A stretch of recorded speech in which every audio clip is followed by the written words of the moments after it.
네, 안녕하세요. 정윤의 책문화TV 정윤희입니다. 여러분 잘 지내고 계시죠? 오늘 민주쌤의 그 미국 대통령 리더십 탐구, 네, 벌써 7회네요. 네, 함께 이야기를 나눠주시고 강의를 해주실 우리 김민주 대표님 나오셨습니다. 대표님, 네, 안녕하세요. 안녕하십니까. 네, 어떻게 장마철에 잘 지내셨어요? 네, 네, 최근까지는 네, 비가 많이 와서 네, 문제인데 오늘 예보 보니까 네. 오늘은 폭염 주의보 음, 나왔네요. 네, 그러게요. 네.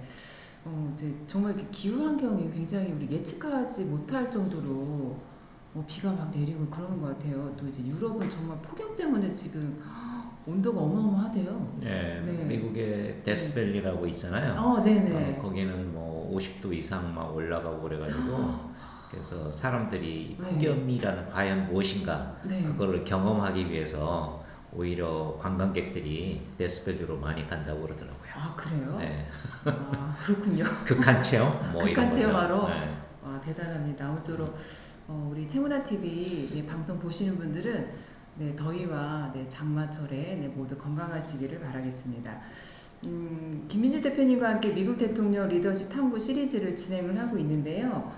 저희 책문화학교 홈페이지에서 네, 신청을 하실 수가 있습니다. 그래서 미리 신청을 해주시면 그 유튜브 방송 링크를 네, 보내드리겠습니다.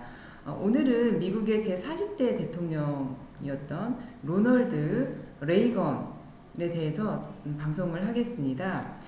대표님, 우리가 지금까지 6회까지 했고 벌써 오늘 7회예요. 네. 예, 그래서 그동안 어떤 내용으로 했는지 네, 복습을 좀 해야 될 것 같습니다. 네. 네. 1강에서는 미국 역대 대통령의 평판, 이걸 전체적으로 비교 분석을 했었고요. 그 다음부터는 이제 조지 워싱턴, 그리고 링컨, 그리고 프랭클린 루즈벨트, 그리고 시어도어 루즈벨트 이렇게 이제 했죠. 이게 이제 평판 순위로 보면 1위부터 4위에 이제 해당이 되는 건데 오늘은 이제 레이건을 하는데 여기는 9위예요. 그래서 왜 5위부터 8위까지는 안 하느냐? 이제 그런 질문이 있을 수 있는데, 그거에 대해서는 이제 강의할 때 얘기 드리겠지만, 이제 과거 얘기만 너무 할 수도 없고, 우리가 살고 있는 지금 시대하고 좀 가까운 이런 대통령을 얘기하려면 이제 레이건으로 한번 뛰어야 될 것 같습니다. 그리고 레이건은 사실 보수주의, 신자유주의 이런 것을 이제 다시 불러일으킨 그 장본인이기 때문에 현재하고도 밀접한 관련이 있어서 그렇게 이제 선택을 했습니다. 네.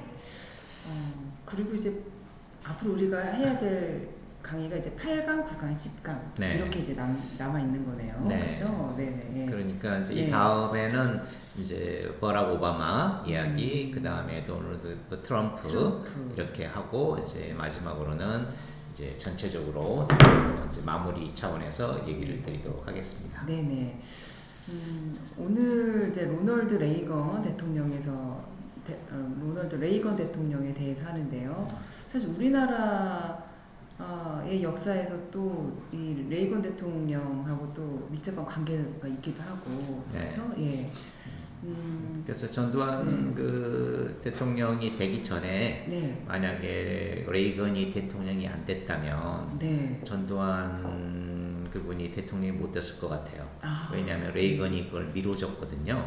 그리고 그렇군요. 미국 방문을 하도록 허락을 했습니다. 레이건이 그 당시에. 네. 그래서 미국 방문하고 나서 몇 개월 있다가 이제 대통령으로 전두환 대통령이 이제 취임을 했거든요. 네. 그래서 하여튼 우리나라 그 역사하고 네. 또 긴밀한 관계가 있다고 할 수 있겠죠. 네.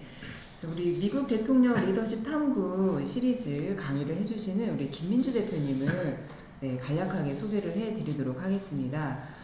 우리 김민주 대표님은 서울대학교와 시카고대학교에서 경제학문을 공부하셨고요. 한국은행과 SK그룹에서 경제 현장을 배우셨고 리드앤리더와 컬처클럽 대표로서 많은 매체에 글을 기고하고 책을 많이 내셨습니다.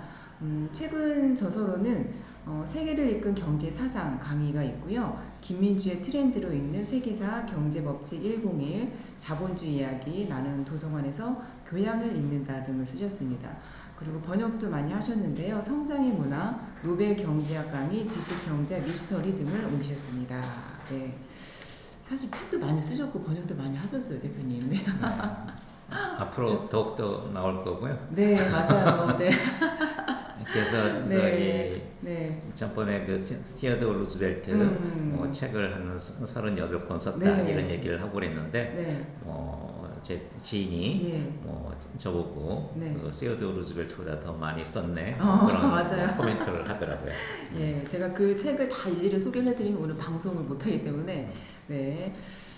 그리고 오늘 제 40대 미국 대통령이었던 로널드 레이건에 대해서 특강을 해주시는데 사실 레이건 대통령은 배우로도 유명했잖아요. 네. 그래서 사실은 어떻게 배우에서 대통령까지 됐을지 정말 궁금합니다. 네. 그래서 레이건이 대통령이 되고 나서 어떤 네. 기자가 네. 물어봤대요. 네. 어떻게 배우가 대통령이 될 수 있습니까? 라고 회의적으로 예. 그러니까 뭐 앞으로 대통령직을 제대로 수행 못할 것이다 라는 이제 그런 취지로 질문을 하니까 네. 레이건이 어떻게 답을 했냐면 네.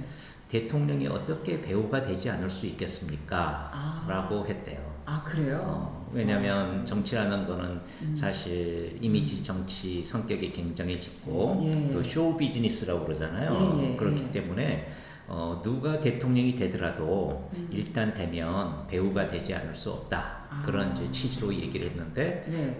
이게 레이건의 유명한 명언 중에 하나죠. 아 그렇군요. 네. 자 오늘 우리 김민주 대표님께서 레이건의 평판 그리고 배우와 여성에 대한 이야기도 매우 흥미로울 것 같아요. 민주당에서 공화당으로 그리고 레이건오믹스, 레이건 독트린 등에 대해서 특강을 해주시겠습니다. 자 그럼 지금부터 김민주 대표님의 미국 대통령 리더십 탐구 시리즈 7회 네, 로널드 레이건 강의를 해주시겠습니다. 여러분 모두 박수 부탁드리겠습니다. 네. 로널드 레이건 이야기를 이제 할 텐데요. 오늘의 목차는 5가지입니다. 레이건의 전반적인 평가, 그리고 레이건이 A급 배우는 아니었거든요. 만약에 A급 배우였다면 계속 영화 배우로 이름을 날렸겠죠. 그렇지만 B급 배우였기 때문에 방향을 틀어서 이제 정치가가 된 거죠. 그리고 레이건은 처음에 민주당원이었었어요. 거의 한 20년 동안 학교 다닐 때부터 뭐 직장 다니면서 계속 민주당이었는데 시간이 지나면서 나이가 들면서 점차 이제 공화당으로 변모를 했습니다. 그래서 어떻게 해서 변모를 하게 됐는지 이 이야기를 이제 3번째 목차에서 얘기 드리고요. 그 다음에 로널드 레이건을 전반적으로 이제 평가할 때 2가지를 얘기 많이 합니다. 레이건오믹스. 이거는 이제 경제 관점에서 정부를 작게 만들고 효율적으로 해서 기업이 경제 전체 이제 주체가 되도록 해야 경제가 잘 돌아간다라는 건데 그 레이건오믹스 이야기를 하고 그 다음으로는 이제 외교 정책을 레이건 독트린이라고 얘기를 합니다. 이거는 이제 소련을 이제 무너뜨리고 그리고 전 세계적으로 우익 세력들이 많고 또 우익이 정권을 잡아야 세계가 잘 돌아간다라는 그런 취지의 그 독트린을 레이건 독트린이라고 그러는데 실제로 이 정책을 강하게 밀면서 나중에 이제 소련이 붕괴를 하게 되지 않습니까? 그래서 로널드 레이건의 이제 평가를 그 경제 관점 그리고 외교 관점 2개로 나눠서 설명을 드리겠습니다. 자, 먼저 레이건 평판인데요. 제가 CSPN이라는 그 대통령 그 평가 그 서베이를 항상 그 대통령 강의할 때마다 하고 그러는데 1위부터 10위까지를 보면은 링컨, 워싱턴, 프랭클린 루즈벨트, 시어드 루즈벨트 그동안 제가 강의를 했던 거죠. 그런데 5위에서부터 8위까지는 점프를 하고 9위로 로널드 레이건을 오늘 이제 강의를 합니다. 근데 그 이유는 아이젠하워, 트루만, 케네디 여기가 이제 프랭클린 루스벨트의 이제 바로 뒤 시기이기도 하고 또 사실 이때 미국이 굉장히 강력했었습니다. 전 세계적으로. 그래서 너무 강했던 시기를 뭐 얘기하는 게 좀 그렇기도 하고 또 프랭클린 루스벨트 그 다음 대통령들을 연달아 또 하면 이 강의 전체가 10강으로 하는데 이걸 다 처리를 못할 것 같아요. 그래서 프랭클린 루즈벨트 시기에서 좀 벗어난 좀 한 40년 정도 지난 로널드 레이건부터 얘기를 이제 할 건데요. 특히나 로널드 레이건은 그 전에 그러니까 프랭클린 루즈벨트부터 시작해서 그 다음 대통령들은 민주당 정권이 굉장히 많았고 그래서 이런 그 복지 정책 이런 것들을 이제 계속 썼습니다. 그런데 이제 그게 1970년대 와서 한계를 느끼면서 로널드 레이건이 그 방향을 이제 반대로 돌린 거죠. 보수주의, 뭐 신자유주의 이런 관점으로. 그래서 지금까지 와서도 이 레이건의 그 방향을 튼 거, 이것의 영향을 미국이 이제 많이 받고 있습니다. 그래서 그 방향을 튼 그 첫 번째 대통령 레이건의 그 의미가 남다르기 때문에 오늘 로널드 레이건 이야기를 하도록 하겠습니다. 자, 로널드 레이건 그 자체를 좀 더 분석을 해보면 그 잘했다라고 얘기하는 거는 대중 설득입니다. 이미지 정치 배우 출신이고 또 실제로 이 보수주의로 다시 돌아가게 하는데 정말 혁혁한 공을 세운 대통령이거든요. 그래서 대중 설득 이게 89.1로 가장 높고요. 그리고 그 다음에 이제 그 소련을 이제 붕괴시켜야 된다. 그리고 레이건 그 대표적인 그 독트린, 레이건 독트린 이걸 가지고 그렇게 추진을 했고 또 경제 자체도 작은 정부를 주장하는 레이건노믹스를 이제 추진한 그런 그 비전, 그 어젠다 세팅을 하는 능력은 사실 뛰어나다고 생각할 수 있습니다. 그래서 이 두 가지가 제일 그 레이건의 중요한 측면이었고요. 그리고 여기서 점수가 유난히 낮은 게 있어요. 이거는 이제 공정을 이제 추구한 거죠. 평등한 공정. 그런데 그 이유는 레이건이 레이거노믹스를 추진할 때 부자들에게 유리하게 그리고 가난한 사람들한테는 불리하게 했다라는 그 점이 이제 반영됐다고 생각할 수 있거든요. 그래서 레이거노믹스는 한마디로 부자를 위한 경제학이었다 이런 비판을 지금도 받고 있는데 이 공정 여기서 점수가 나쁜 것이 그것과 다 관계가 있다고 이제 생각이 됩니다. 그리고 레이건 그 보수주의 11가지 원칙이라는 그 책이 있는데요. 제가 그 레이건에 관련된 여러 가지 책들을 이제 봤는데 이 책은 그 기독교 그런 관점으로 좀 강조해서 쓴 게 좀 흠이긴 하지만 그 전체적으로 레이건이 어떤 보수주의를 가졌는지 그 11가지 원칙을 쭉 이렇게 목차로 만들어 놨는데 이게 잘 만들어졌다라고 생각이 들어서 여기에 소개를 드립니다. 그 자유신앙 가정 그리고 인간 생명의 신성함과 존엄 뭐 이것이 이제 기본적인 그 원칙이고요. 그리고 미국은 다른 나라하고 좀 다르다라는 그 예외주의 이거를 굉장히 강조했습니다. 사실 뭐 이거는 레이건뿐만 아니라 그 전부터 많이 강조를 이제 한 것인데 여기에서도 그거를 거론을 했고요. 그 다음에 이제 레이거노믹스와 관련되는 건데 세금을 낮게 하는 거. 그리고 이제 정부의 그 권한을 이제 줄이는 거, 뭐 이것도 이제 들어갔고, 또 외교 정책으로 있어서는 그 힘을 통한 평화, 반공주의 이런 게 있습니다. 그래서 우리나라도 이제 최근에 힘을 통한 이제 평화 이런 것들을 강조하고 그러는데 이 레이건이 예전에 얘기했던 그것과 일맥상통한다고 생각이 들고요. 그리고 레이건 보수주의에 있어서 굉장히 중요한 것 중에 하나는 그 레이건 자체가 그러기도 했지만 어렸을 때 굉장히 레이건이 가난했거든요. 그랬는데 이제 그거를 극복하고 이제 배우도 되고 그리고 이제 캘리포니아 주지사도 되고 이제 대통령까지 되고 그랬거든요. 그래서 자기 자신에 대한 믿음, 그러니까 개인에 대한 믿음, 이것을 굉장히 강조하고 있습니다. 그러니까 뭐 자기가 안 된 거를 자꾸 이제 뭐 정부나 이 사회나 이런 환경 이런 것으로 돌리지 말고 자기 자신을 철저히 믿고 제대로 추진하면 성공할 수 있다. 라는 그런 생각을 레이건이 갖고 있고 이것을 보수주의 원칙으로 이제 집어넣게 이제 된 것이라고 볼 수 있겠죠.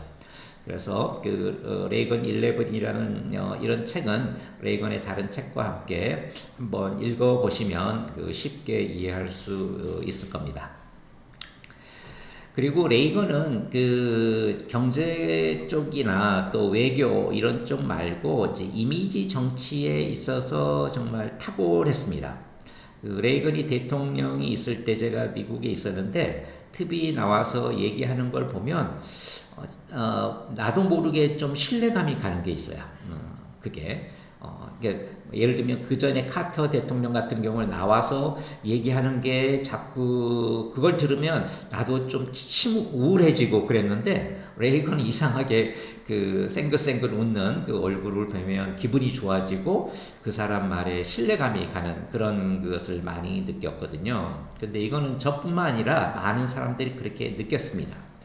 그래서 이미 캘리포니아 주지사를 이제 당선했을 때 레이건이 정치는 쇼 비즈니스와 같다 이런 말을 한 적이 있었어요. 그래서 본인 자신이 배우를 많이 했기 때문에 이런 생각을 더 했겠지만 할리우드에는 한 가지 법칙이 있다.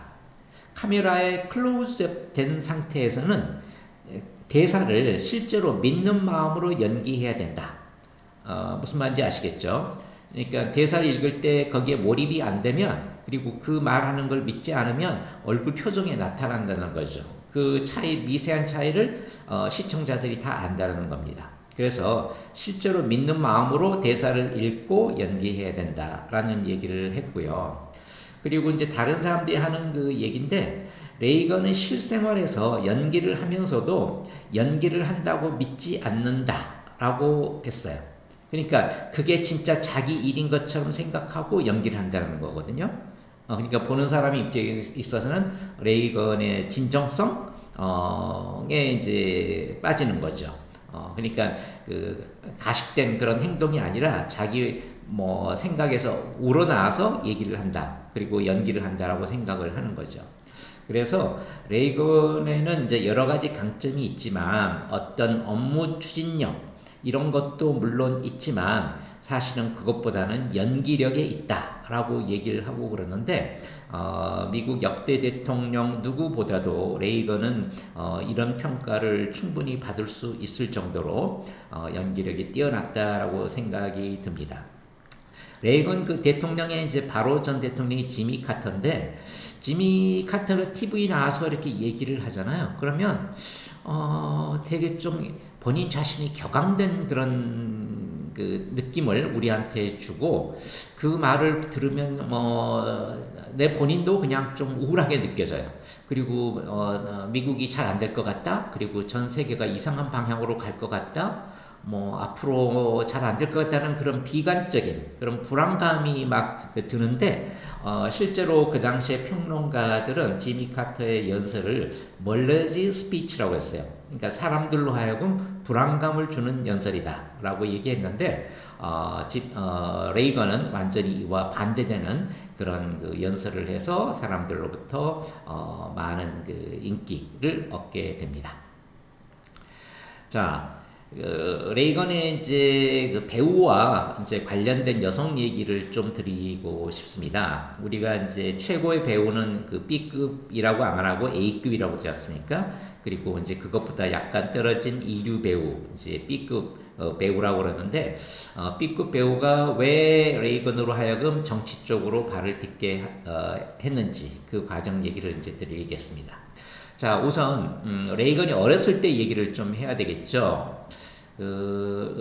레이건은 이제 일리노이주에서 태어났어요. 그런데 아버지가 아일랜드에서 이민 온 분인데 알코올 중독자라고 그래요. 그래서 클린턴도 아버지가 알코올 중독자였다고 그러거든요. 그래서 대통령이 되려면 아버지가 알코올 중독자야 되나 이런 생각이 들 정도로 어렸을 때 굉장히 가난하게 지냈습니다. 그래서 직업이 아버지가 없어가지고 맨날 여기저기 이사를 갔다 오고 그래요. 그런데 다행스러운 점은 어머니가 가난하긴 했지만 굉장히 이제 알뜰하게 살림을 했고 그리고 가난하면 이제 주위 사람들한테 좀 뭐 손을 벌릴 수도 있는데 절대로 의존하지를 않았다고 그래요. 그래서 근면하고 검소하고 이제 도덕적인 생활 또 낙관적인 태도를 가졌다고 그러는데, 그래서 사람들은 그 레이건이 그 아버지는 본받지 않고 어머니의 그런 그 생활 태도, 그런 종교성, 도덕성, 그 낙관성 이런 걸 배웠기 때문에 결국 이제 대통령이 됐다라고 이제 평가를 많이 하곤 합니다. 그런데 레이건이 그 이제 딕슨 고등학교를 하여튼 나와서 돈이 없으니까 이제 여러 가지 아르바이트를 해야 되지 않겠습니까? 근데 그때 야외 수영장에서 인명구조대원으로 이제 활동을 하면서 돈을 이제 약간씩 받았던 모양입니다. 근데 이게 이제 물론 생계에 도움이 됐지만 더 중요한 거는 그 인명구조대원으로 하면서 77명, 77명의 생명을 구했다고 합니다. 그래서 세븐이 이제 럭키 세븐이기도 하지만 이게 이제 두 개가 있는 거지 않습니까? 그래서 레이건이 이제 나중에도 얘기를 하지만 내 생애 가장 자랑스러운 통계 수치는 77이다 이런 얘기를 했다고 그래요. 사실 뭐 우리나라 요즘 뭐 홍수, 수해 이런 거 많이 나오고 그러는데 이제 인명을 구조하는 것 자체가 정말로 중요한 일이지 않습니까? 그런데 레이건은 고등학교 다닐 때부터 이런 일들을 해서 굉장히 가슴이 이제 뿌듯한 그런 느낌을 본인이 이제 갖게 됐습니다. 근데 여기서 신발 얘기를 하나 하고 싶은데요. 그 아버지가 이제 옛날 백화점에서 그 구두코너에서 일하기도 했다고 합니다. 그런데 초등학교 한 5, 6학년 그때쯤에 돼가지고 이제 돈이 생겨서 구두방에 가서 이제 구두를 사러 갔어요. 그랬는데 이제 그 당시에는 이제 그런 기성화 제품보다는 이제 구두방이 이제 직접 만든 이제 그런 그 신발들이 많은데 이제 샘플들이 놓여 있지 않았겠습니까? 그런데 이제 고민하다가 이제 이 두 개로 압축이 됐어요. 그러니까 이 구두로 할까, 저 구두로 할까. 그랬는데 고민을 계속 하기만 하고 결정을 못 하니까 그 구두방 주인이 일주일 후에 와라. 그러면 너가 정말 그 만족스러워할 그런 신발을 내가 만들어서 준비해 놓을게라고 얘기를 했어요. 그래서 레이건이 일주일 후에 이제 갔어요. 이제 기대에 부풀어서. 그래서 갔더니 전번에 A라는 구두하고 B라는 구두가 있었다고 했잖아요. 그럼 A 구두의 오른쪽하고 왼쪽 구두, 이쪽 B 구두의 왼쪽 그 신발을 두 개를 갖다 놓고 이걸 신어라라고 그랬어요. 그러니까 짝짝인 거잖아요. 그래서 너무 당황해가지고 이제 할 말을 잃었는데 그때 구두방 주인 하는 얘기가 이런 말을 했어요. 너가 결정은 안 하면 다른 사람이 결정할 수밖에 없고 그러면 너는 그것을 받아들여야 된다 라고 얘기를 이제 했거든요. 근데 그게 평생 갔던 모양입니다. 그래서 나중에 대통령을 할 때 어떤 정책을 놓고 고민을 해야 되지 않습니까? 근데 그때 너무 그 질질 끌지 않았대요. 그러니까 그렇다고 뭐 아주 뭐 속결로 한 건 아니지만 그렇지만 빨리 결정을 내려야지 이 다음이 추진이 된다라고 생각을 하고서 가능하면 빨리 결정을 내리도록 했다고 합니다. 그래서 우리가 어렸을 때 어떤 경험을 하는 게 이제 오래 갈 수 있는데 이런 그 구두 경험은 그 레이건의 이제 평생 그 생각을 이제 바꿨다 그렇게 볼 수 있겠죠. 자, 대학을 이제 유레카 대학인 걸 나왔는데 그 일리노이에 있는 이제 크지 않은 그런 칼리지예요. 여기서 이제 경제학과 사학을 전공을 이제 했는데 무엇을 전공했다 하는 것은 별로 중요하지가 않아요. 그러니까 여기서 경제학을 뭐 학부를 졸업했다고 그러는데 나중에 레이거노믹스가 거기서 나왔느냐 이제 그렇게 누가 물어보니까 레이건이 뭐 나는 대학교 때 무슨 경제학을 공부했는지 전혀 기억이 나지 않는다. 뭐 하여튼 그런 식으로 이제 얘기를 했다고 그래요. 근데 그 학교 다닐 때 이제 취미 활동은 굉장히 많이 했는데 인명구조는 이제 여전히 했고요. 그리고 이제 풋볼 선수도 하고 이제 연극반을 했었어요. 그리고 학생회 회장도 했었고, 그래서 우리가 대학교 다닐 때 무슨 전공을 했느냐 그런 것도 중요하지만 어떤 그 취미 활동을 했는지 어떤 사회 활동을 했는지 이런 게 굉장히 중요할 수 있거든요. 특히 우리가 이제 어떤 리더십을 기른다 이런 거 할 때는 이제 학생회 회장을 했다 이런 것도 되게 중요한 것 중에 이제 하나지 않습니까? 그래서 하여튼 레이건은 대학교 다닐 때 뭐 전공 공부보다도 이런 과외 공부를 하는 거 이게 이제 훨씬 그 인생에 있어서 중요했다고 생각이 듭니다. 그래서 학교 때 풋볼 선수를 했기 때문에 그 다음에 이제 얻은 직장이 라디오 방송국의 스포츠 해설자였습니다. 그래서 미국의 이제 대학들 그 풋볼을 할 때 그 빅텐이라고 10개 대학 팀들이 이제 그 서로 이제 경합을 벌이는데 이게 굉장히 인기를 끌거든요. 근데 이거를 라디오에서 이제 경기 중계를 한 겁니다. 근데 레이건이 이제 말 솜씨가 좋고 그래서 이걸 이제 즉흥적으로 사람들의 흥미를 끄는 그런 그 중계를 많이 해서 인기가 있었다고 그래요. 그래서 한 5년 동안 그 스포츠 해설자를 하게 됐고요. 그것에 이제 영향을 받아서 그 다음에 이제 영화에 본격 들어가게 됩니다. 그래서 26살에 이제 워너브라더스라고 여러분 그 영화사 많이 아실 텐데 거기가 이제 나중에 이제 타임 워너도 되고 그랬거든요. 여기하고 이제 전속 계약을 하면서 이제 정식으로 그 배우 생활에 이제 진입을 하게 됩니다. 그래서 영화를 이제 많이 찍었는데 그 중에 킹스로우라는 그 영화가 이제 가장 인기를 이제 끌었죠. 더구나 2차 세계대전이 발발하면서 공군에 입대를 했는데 거기 가서도 이제 전투 요원으로 활동을 하는 게 아니라 이런 미디어 업계에 있어서 이제 그런 영화들을 많이 찍었다고 그래요. 그러니까 군인들이 보는 영화죠. 그러니까 애국심을 고취시키고 이제 사람들한테 즐거움을 주는 그런 영화들을 이제 400편이나 찍은 거죠. 그래서 우리가 이제 보통 그 영화사 워너브라더스 여기하고 이제 전속 계약을 한다든지 이런 일반적인 상업 영화만 생각을 하지만 실제로는 군대에서 그 영화를 많이 찍었다. 그래서 이런 것들이 다 이제 축적이 돼서 본인의 연기 역량이 이제 드러나게 된 거거든요. 그리고 그게 이제 정치할 때는 더욱더 중요한 그 기능을 이제 하게 되는 거죠. 그리고 또 중요한 건 이 영화 배우를 하면서 영화 배우 조합을 하게 됐어요. 그러니까 영화 배우들이 이제 모이면 이제 거기에 어떤 하나의 그 슬로건을 내거나 그런 그 주장을 이제 할 때가 필요하지 않겠습니까? 그러니까 이거는 많은 영화 배우 이제 개성 있는 영화 배우들을 이제 잘 보듬어서 그래서 한 방향으로 가도록 이제 유도를 하는 거죠. 그래서 리더십이 있지 않으면 이제 힘들 텐데 대학교 다닐 때 이제 학생회 회장을 했던 경험 포함해서 이 영화 배우 조합 그 회장을 하게 됩니다. 근데 여기서 중요한 건 뭐냐면 1950년이 돼서 메카시 신드롬이 이제 일어나요. 그러니까 미국 상원의원인데 우리 미국의 이제 여러 중요 직책에 그 공산주의자들이 침투해서 나라를 이제 이상한 방향으로 끌고 간다라는 것을 이제 주장을 했거든요.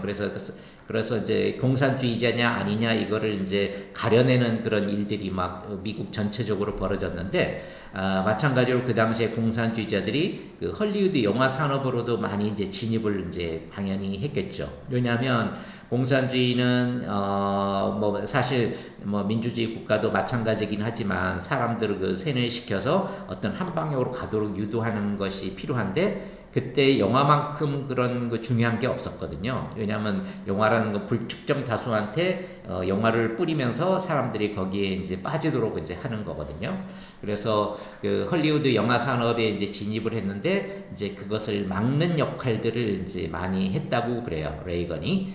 그래서 그 영화 배우 조합을 회장을 했다라는 거. 이제 이게 나중에 그 레이건이 이제 정치계로 간다든지 그리고 반공주의를 이제 기치로 내세웠다든지 하는 거하고 다 연결이 이제 됩니다. 그래서 하여튼 그 전까지는 대학교 다닐 때부터 해서 그 레이건은 그 프랭클 리즈벨트를 굉장히 존경했다고 그럽니다. 왜냐하면 뉴딜 정책 포함해서 가난한 사람들을 이제 도와주는 그런 일들을 이제 많이 정책을 폈고 레이건이 사실 그 수혜자였거든요. 그래서 프랭클 리즈벨트의 민주당을 이제 지지했는데 이제 시간이 지나면서 이제 점차 공화당으로 턴을 하게 되는 거죠.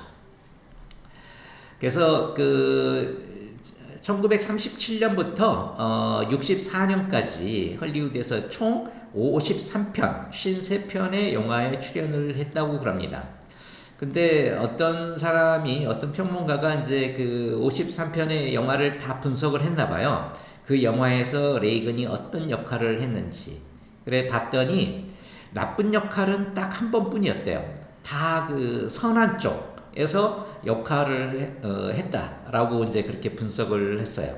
그래서 이것 자체가 나중에 그 레이건이 대통령이 되는 데 있어서 굉장히 중요한 역할을 합니다. 왜냐하면 사람들은 레이건의 이제 옛날 영화를 보고서 이제 기억을 하고 있을 텐데 거기서 만약에 나쁜 역할을 했었다면 대통령으로 적합하지 않다 그렇게 이제 지레 판단을 할 수가 있거든요.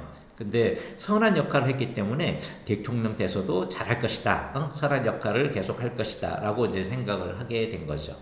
그래서 그 레이건이 이제 나중에 소련을 비난하면서 악의 제국이란 말을 썼잖아요.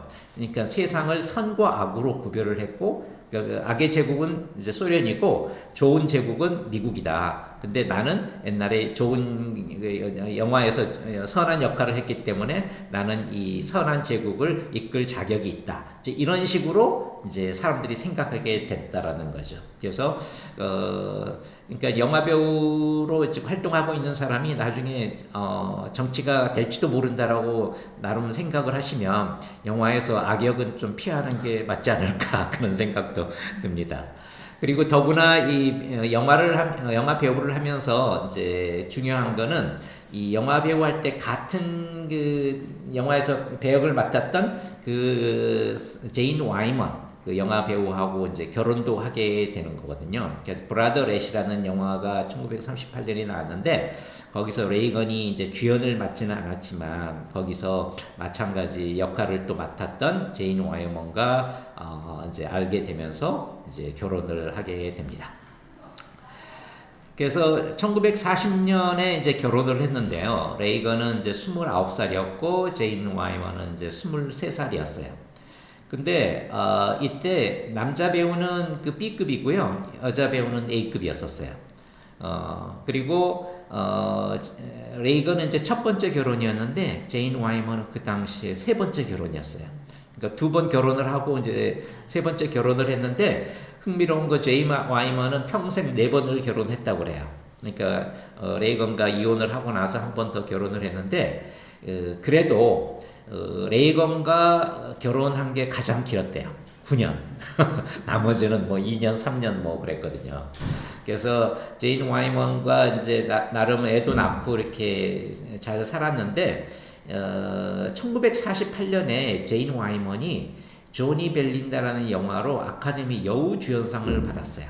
그러니까 그러잖아도 와이프가 더 연기를 배우를 잘했는데 이제 여우주연상까지 받으니까 이제 그런 간격이 좀 벌어진 것도 있고요. 또 그때 와이먼이 이제 스캔들이 생겼어요. 이제 불륜 스캔들. 그래가지고 그것 때문에 이제 서로 이혼을 하게 됩니다. 그 레이건이 사망한 때보다도 제인 와이먼은 이제 더 오래 살았어요. 좀 더. 그래서 서로 이제 이혼하고 난 다음에 서로의 그 방향이 이제 뭐 다르긴 했지만 쌍방의 관계를 이제 계속 그래서 서로 지켜봤겠죠. 그런데 레이건은 그 후에 살면서 이 와이먼 얘기를 한 번도 안 했대요. 공식적인 얘기나 사적인 얘기에서. 그래서 하여튼 그런 면에 있어서는 뭐 입이 무거웠다라고 생각할 수 있겠죠. 네. 그다음 그래서 이혼을 하고 나서 3년 있다가 이제 낸시 레이건하고 결혼을 했어요. 근데 아까 영화 배우 조합장을 했다고 그랬잖아요. 레이건이 그거를 하고 있을 때 낸시 레이건은 한마디로 이제 C급 배우였어서 그 당시에는 이제 그랬는데 이 메카시 리스트 안에 낸시 레이건 이름이 들어갔던 모양입니다. 그 정확한 그 과정은 모르겠지만 그래서 낸시 레이건이 그 레이건을 찾아가서 배우 조합장이니까 나 그 공산주의자 아니다. 나를 그 리스트 빼달라라고 그렇게 해서 이제 만나게 돼가지고 그러다가 결혼을 하게 됐어요. 그러니까 하여튼 영화 배우 때문에 이제 서로 알게 된 거고 영화 배우 조합장이기 때문에 알게 이제 된 겁니다. 그래서 그 서로 나이 차이가 12살이나 됐다고 그래요. 근데 이제 거의 그 이후에 50년 동안 같이 살면서 이제 여러 가지 서로 영향을 이제 주고받게 됐습니다. 그런데 이 맨치 레이건에 대한 평판은 사실 퍼스트 레이디 전체로 보면은 그렇게 높지는 않아요. 왜냐하면 이제 보통 네 가지 이유를 둡니다. 그러니까 낸시 레이건이 그 인기가 안 좋은 이유가 하나는 사치력, 그리고 하나는 이제 하늘의 그 별의 움직임을 보고 그거에 따라 그 약속을 이제 바꾸는 거예요. 그러니까 해외 뭐 이렇게 어딜 간다. 그러면은 이제 낸시 레이건이 점성술한테 이제 부탁을 해가지고 그 어떤 날짜가 좋은지를 받아서 그래서 이제 해외에 가도록 그렇게 이제 남편한테 얘기를 하는 거거든요. 그래서 우리가 뭐 이사 갈 때 뭐 저기 사주팔자 이런 거 보고 점을 보고 그러잖아요. 이제 예를 들면 이제 그런 거죠. 그리고 또 이제 그 레이건이 그 나이가 이제 들어서 대통령이 됐기 때문에 이제 안마사를 통해서 여러 가지 이제 그 심신의 이제 피로를 이제 풀게 했는데 이제 그런 것도 좀 문제가 이제 됐고요.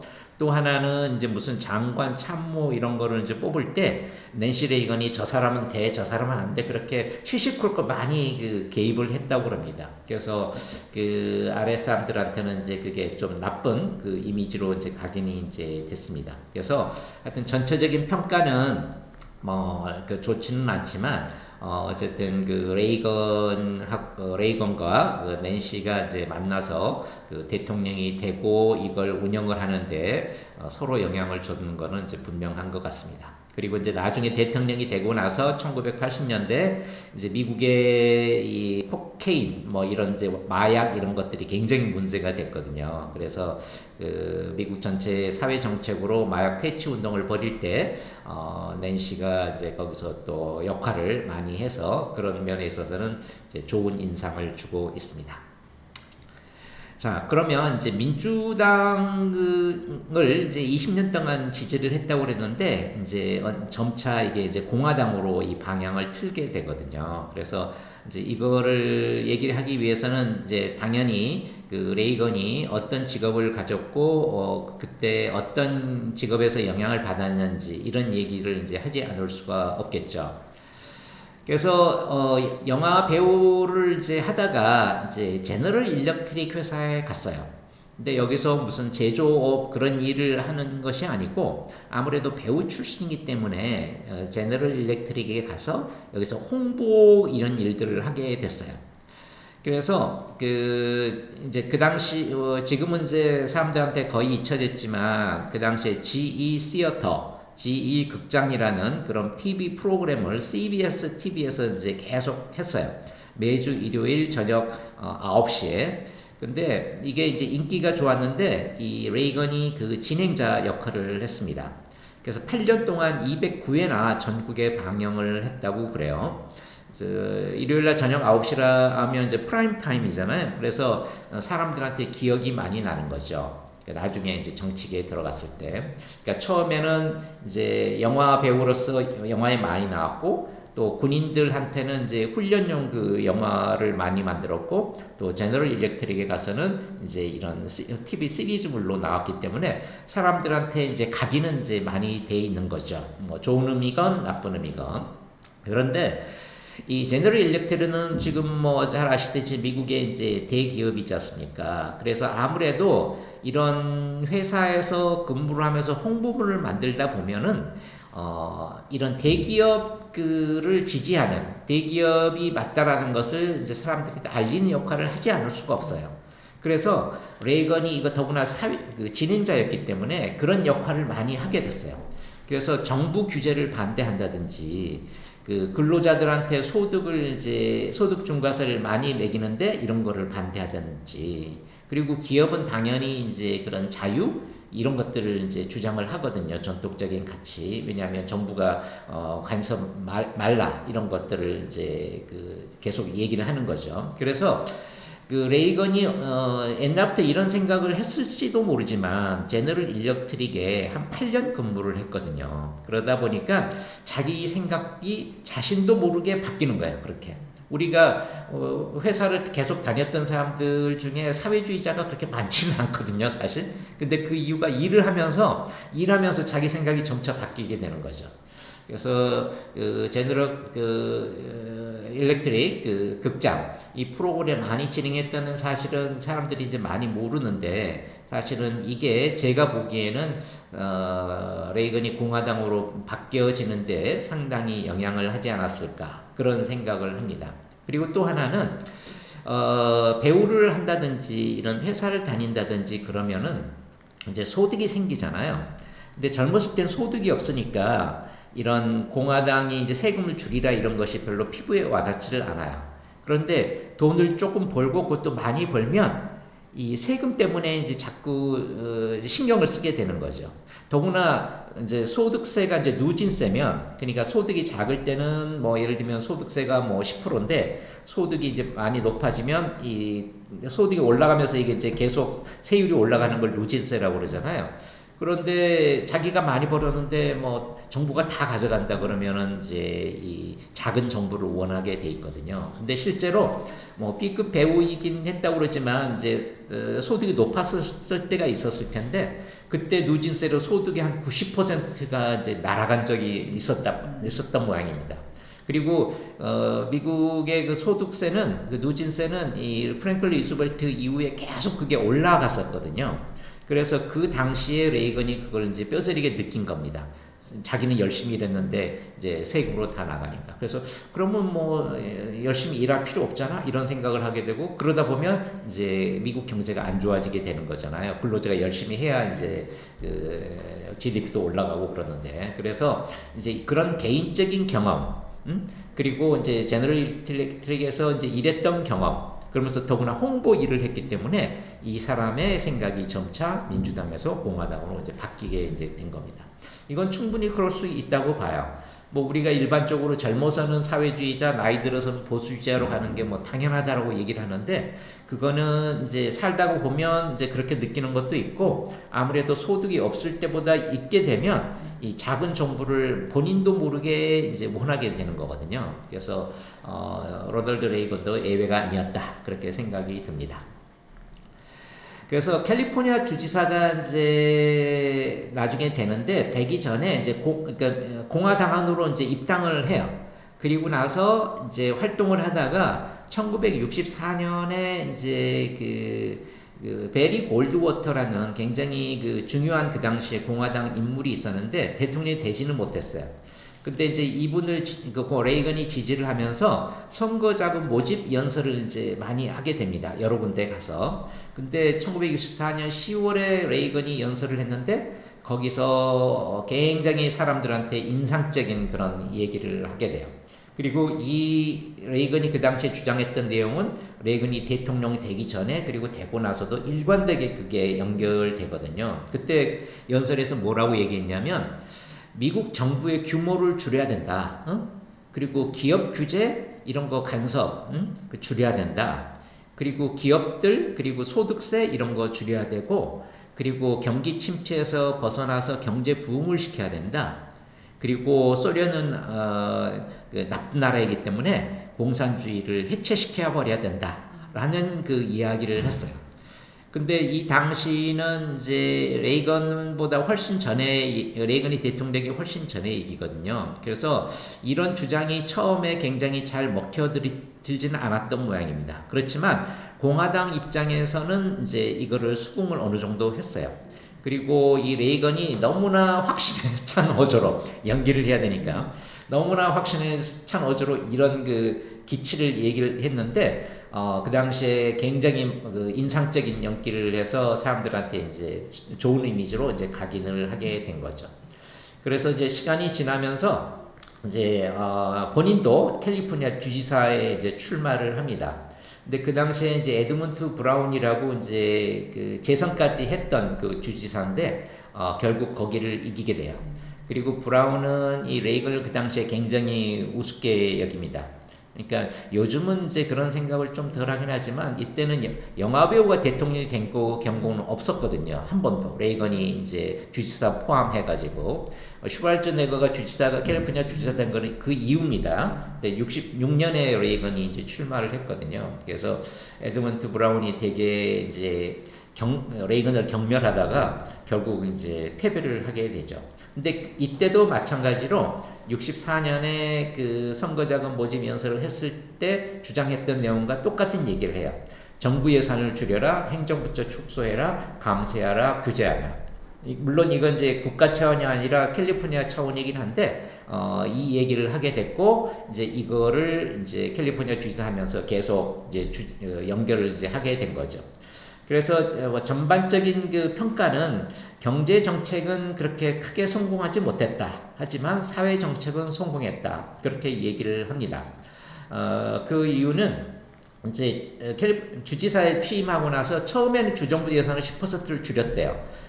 그런데 이제 그 당시에 인플레이션이 심하고 그래가지고 예산 그 규모를 팽창하지 않을 수가 없었고 결국 나중에 이제 재정 적자 이런 것 때문에 이제 세금을 또 인상하고 그래서 경제 정책은 이제 크게 성공하지 못했다라고 얘기를 합니다.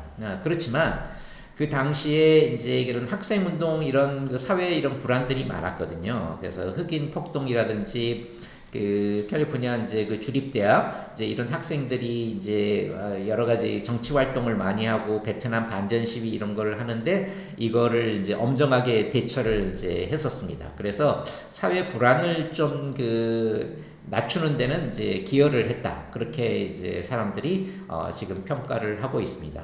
그래서 주지사 했던 그런 경험이 이제 나중에 대통령 그 하는데 어느 정도 영향을 주게 되잖아요. 그리고 사람들이 이제 보통 옛날에 자기가 주장했던 거는 좀 잊어버리고 시간이 지나면 이제 새로운 걸 낸다든지 그러는데 레이건은 그런 면에서 상당히 일관성이 있었던 것 같아요. 그러니까 베리 골드워터 선거자금 모을 때 연설할 때 그리고 캘리포니아 주지사를 했을 때 그리고 대선 나갈 때 주장했던 내용들이 일관됩니다. 일관돼. 그래서 그렇게 하기도 좀 힘든데 하여튼 레이건은 그런 적어도 일관성에 있어서는 남의 추종을 불허한다. 그렇게 말을 할 수 있겠죠. 그래서 이제 대통령에 이제 잇따른 도전을 합니다. 그러니까 1980년에 대통령에 이제 당선이 되는데 그 전에 3번이나 그 도전을 해요. 근데 다 물론 실패를 했죠. 그런데 그 공화당 후보에 이제 확정이 되니까 본인이 이제 좀 과격하게 이 여러 가지 선거 어젠다를 얘기했다라고 생각을 해서 그랬는지 모르지만 그 온건파로 이제 조지 H.W. 부시를 부통령에 지명을 해요. 이 부시는 아버지 부시는 이제 나중에 대통령이 실제로 되죠. 그런데 그 부시 그 아버지 대통령은 그 이런 뭐 이쪽 데저트 스톰 뭐 등등해서 이제 이라크를 공격하고 이제 이런 거는 어느 정도 성공을 했지만 경제적으로는 상당히 실패를 했어요. 그런데 이 부시가 온건파 이미지를 갖고 있기 때문에 레이건은 자기 자신의 강경파 이미지 이런 걸 좀 불식시키기 위해서 이제 부통령으로 임명을 하게 된 거죠. 그리고 여기 써놨지만 작은 정부 세금이나 규제하라, 경제 안정, 국방력 강화, 방공 이거는 똑같이 주장을 하게 됩니다. 자, 이때 이제 상대편 그 대선 그 경쟁자가 지미 카터였거든요. 근데 지미 카터는 이제 한번 대통령을 했고 이제 재선하려고 이제 참여를 했는데 결국 이제 레이건한테 지게 됩니다. 근데 제가 지금 와서 생각해 보면 그 공화당에 이제 레이건이 뭐 대선 캠페인을 잘해서 그런 것도 있지만 이 지미 카터가 그 당시에 너무 죽을 썼어요, 한마디로. 그래서 그 레이건은 자기 자신이 잘해서 대선에 이제 이긴 것보다는 지미 카터의 실책에 힘입어서 대통령이 됐다. 이렇게 얘기하는 게 맞을 정도로 그렇게 그 지미 대통령이 그 당시에 국정 상황을 제대로 컨트롤을 못하고 있었습니다. 뭐 무엇보다도 뭐 여러분 1970년대를 기억하는 분이 계실지 모르겠지만 그 당시에 인플레이션이 엄청 심했죠. 그 오일 쇼크가 있었고 그리고 실업률도 이제 강했어요.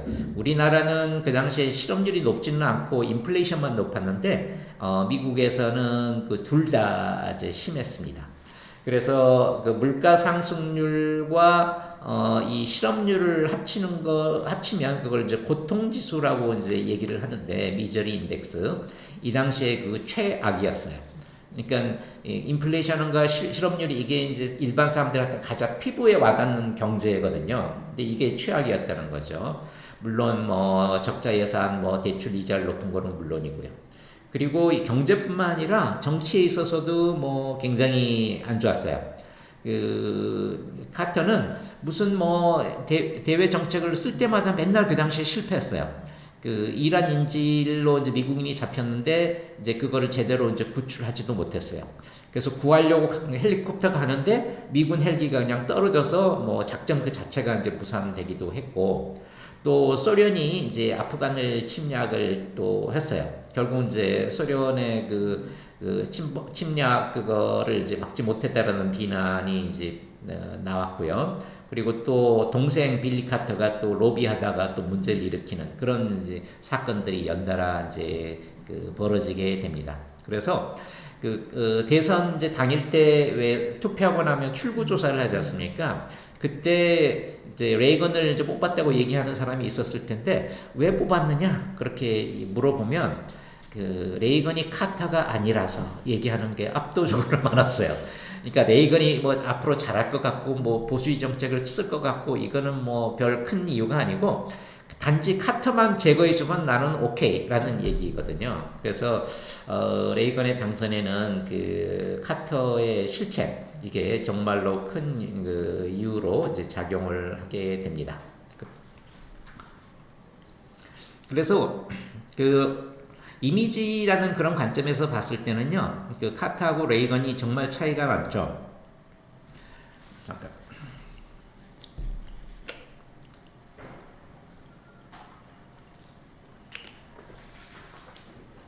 TV 나와서 얘기를 하면 그 완전히 카터의 판정패입니다.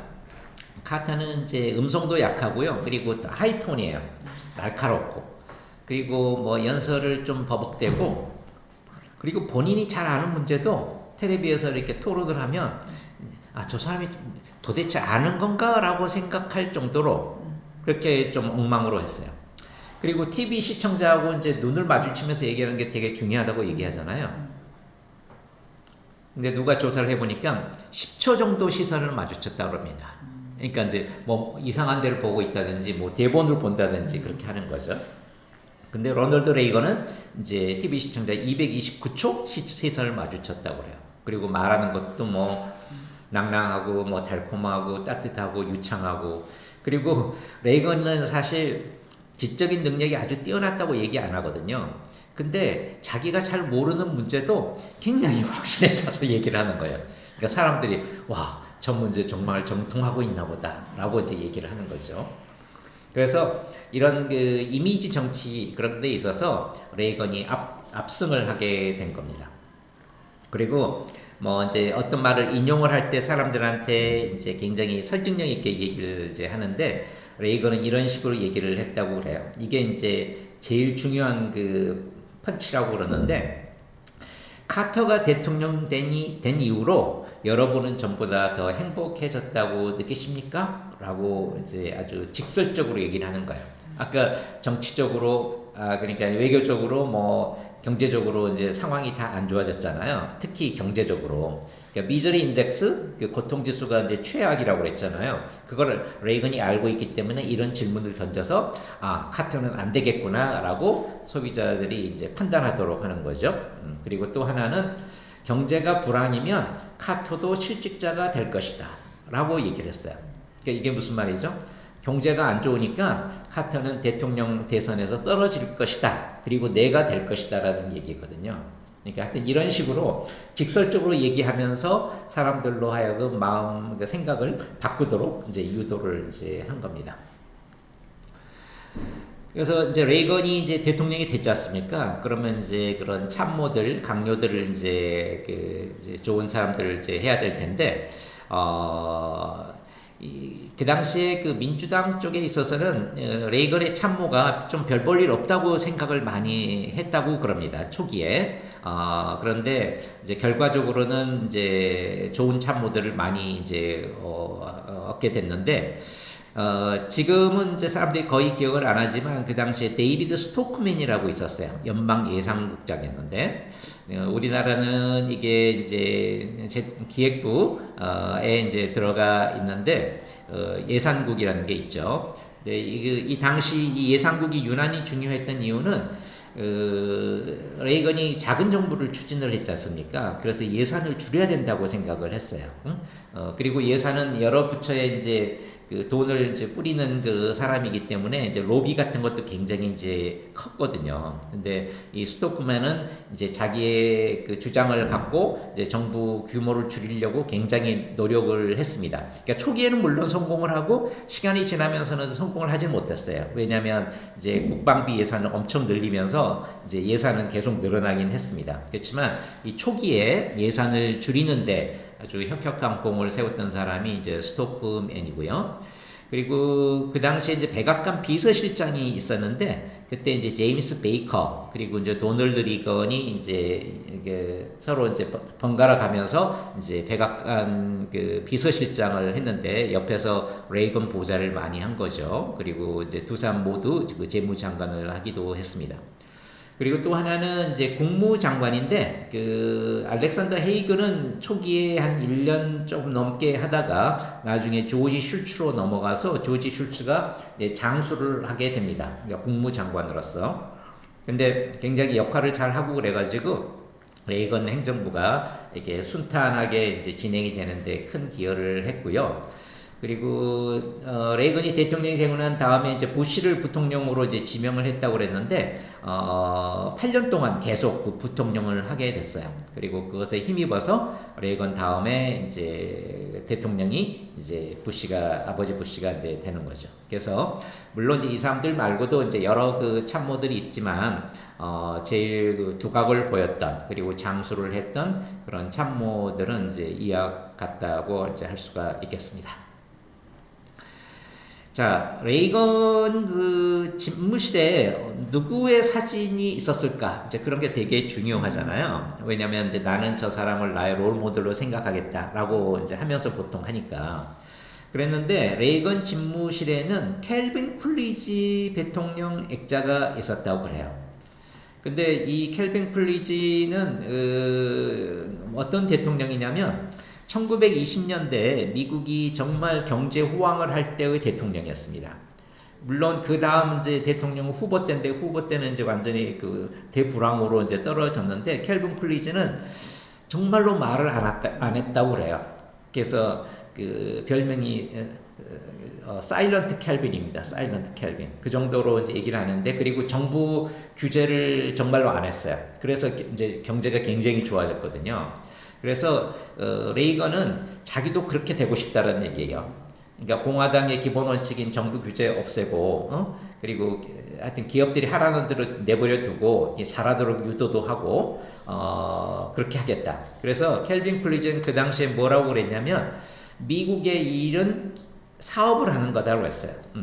그러니까 사업을 잘하면 미국이 좋아진다라는 그런 얘기거든요. 그래서 그 레이건은 이제 이 켈빈 쿨리지를 이제 갈망하면서 레이건노믹스로 이제 자기 정책을 이제 펴게 됩니다. 그래서 레이건 대통령의 집무실에는 이제 8년간 그 쿨리지 사진이 있었는데, 그래서 우리가 잘 아는 그 러시모 그 프로젝트, 그 큰바위 얼굴 대통령 그 4명 있잖아요. 이제 이 대통령 그 프로젝트를 하게 된 것도 바로 그 켈빈 쿨리지가 대통령이었을 때 경제가 너무 잘 나가니까 그런 그 프로젝트를 하게 된 거죠.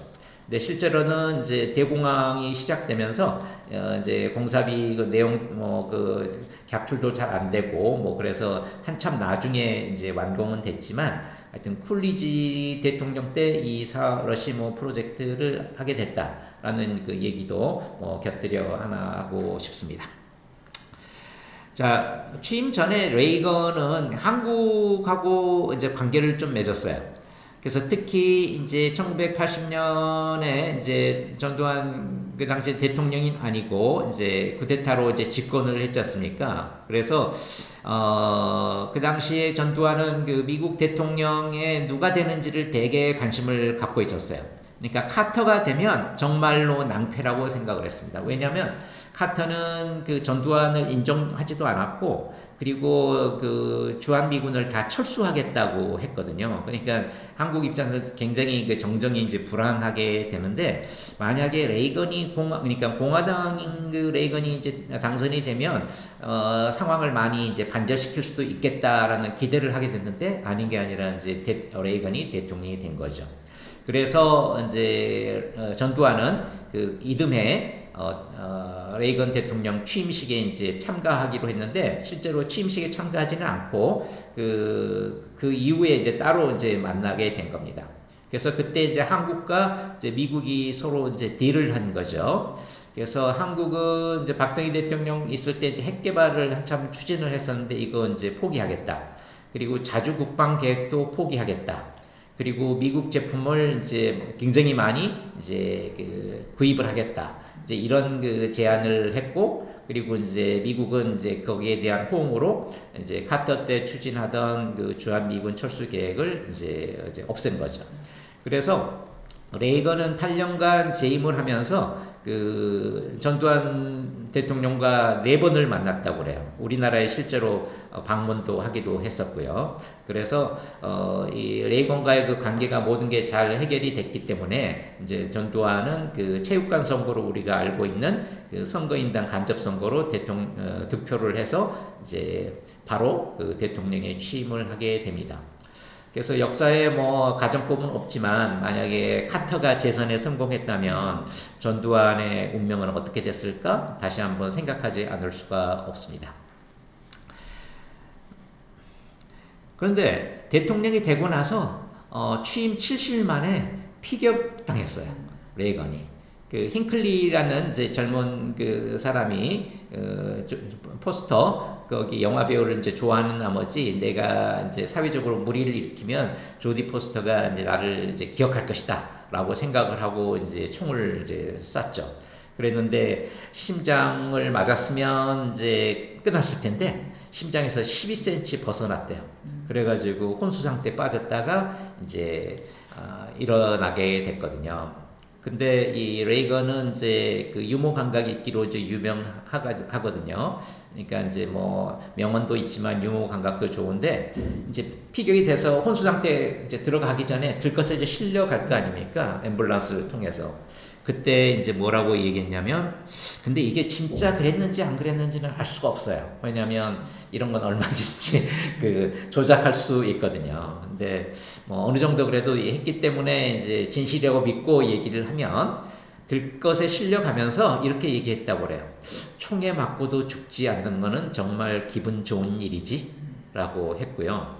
그리고 이제 병원에 가서 이제 간호사가 지혈을 했을 거 아닙니까? 피가 나오니까. 그러니까 이제 몸에 손을 대니까, 내 와이프 낸시한테 허락받았어? 뭐 하여튼 예를 들면 그렇게 물었고, 나중에 이제 혼수 상태에 깨서 이제 있는데 이제 낸시가 왔을 거 아닙니까? 그럴 때 이제 하는 얘기가, 총알이 오는데 이게 뭐 조금 피했으면 안 맞았을 텐데, 이제 고개 숙이는 걸 덕이라고 그러더니 영어 표현으로, 내가 덕킹을 깜빡 안 했네. 하여튼 그렇게 여유 있게 얘기하고, 또 이제 몸에 박힌 총알을 이제 꺼내려고 했을 거 아닙니까, 의사가? 그러니까는 이제 수술을 하니까 이제 좀 긴장돼서 그랬는지 모르지만, 민주당이면 나를 죽여버릴 수도 있을 거라고 생각한 거죠. 그래서 당신 의사들 뭐 다 공화당원이죠? 뭐 그렇게 이제 또 얘기를 했다고 그래요. 하여튼 이런 그 유머가 그 절박한 상황이어서도 이제 연달아 튀어나왔고, 이것 때문에 이제 느긋한 대통령이라고 이제 사람들이 이제 생각을 하게 된 거죠. 그래서 저격 사건 이후에 이제 회복이 됐잖아요. 그래서 레이건의 인기도가 72%에서 73%로 이제 또 급등을 했다고 그럽니다. 그래서 하여튼 뭐 이런 거는 그 레이건의 이제 유머, 느긋함, 뭐 하여튼 이런 그 낙관성, 이런 것들을 잘 반영해주는 이제 얘기라고 할 수 있겠죠. 그런데 레이건 그 대통령이 여러 가지 그런 이제 그런 이제 책들 관련된 그 평가서 이런 것들을 이렇게 보면은요, 우리가 알고 있는 그 레이건의 이미지 있잖아요. 이거는 상당히 조작됐다고 얘기를 많이 해요, 사실. 그러니까 뭐 정치에 있어서는 이제 이게 쇼 비즈니스도 하고 이제 이런 국가 정부도 이렇게 홍보 그런 부서들도 있고 언론을 통해서 이렇게 여러 가지 작업들을 할 수가 있잖아요. 근데 레이건 때 유난히 그거를 잘 했다고 그래요. 그러니까 홍보하려다가 잘못하면 이제 오히려 인기가 추락이 되는데 레이건은 성공적으로 미디어 조작을 한 거죠. 그리고 그것 때문에 레이건을 이제 좋게 생각하는 그런 생각이 이제 들게 되는 거거든요. 그래서 이런 그 피격 당했을 때 여유롭게 얘기했던 거, 이런 것도 그런 것의 일환이 아니었나라고 이제 의심은 가는데 그걸 확인할 방법은 없습니다. 왜냐하면 똑같은 얘기도 계속하면 그걸 이제 진실로 우리가 받아들이니까요. 그래서 킬링 레이건이란 그런 영화도 있고 그러는데 뭐 나중에 기회가 되면 한번 보시기 바랍니다. 자, 그러면 이제 경제 쪽 얘기를 이제 좀 하도록 하겠습니다. 네. 자, 큰 정부, 작은 정부, 우리 뭐 맨날 이런 얘기 이제 듣긴 하죠. 그래서 큰 정부는 이제 카터 때 정부고, 작은 정부는 이제 레이건의 정부다라는 걸 얘기를 하는 거죠.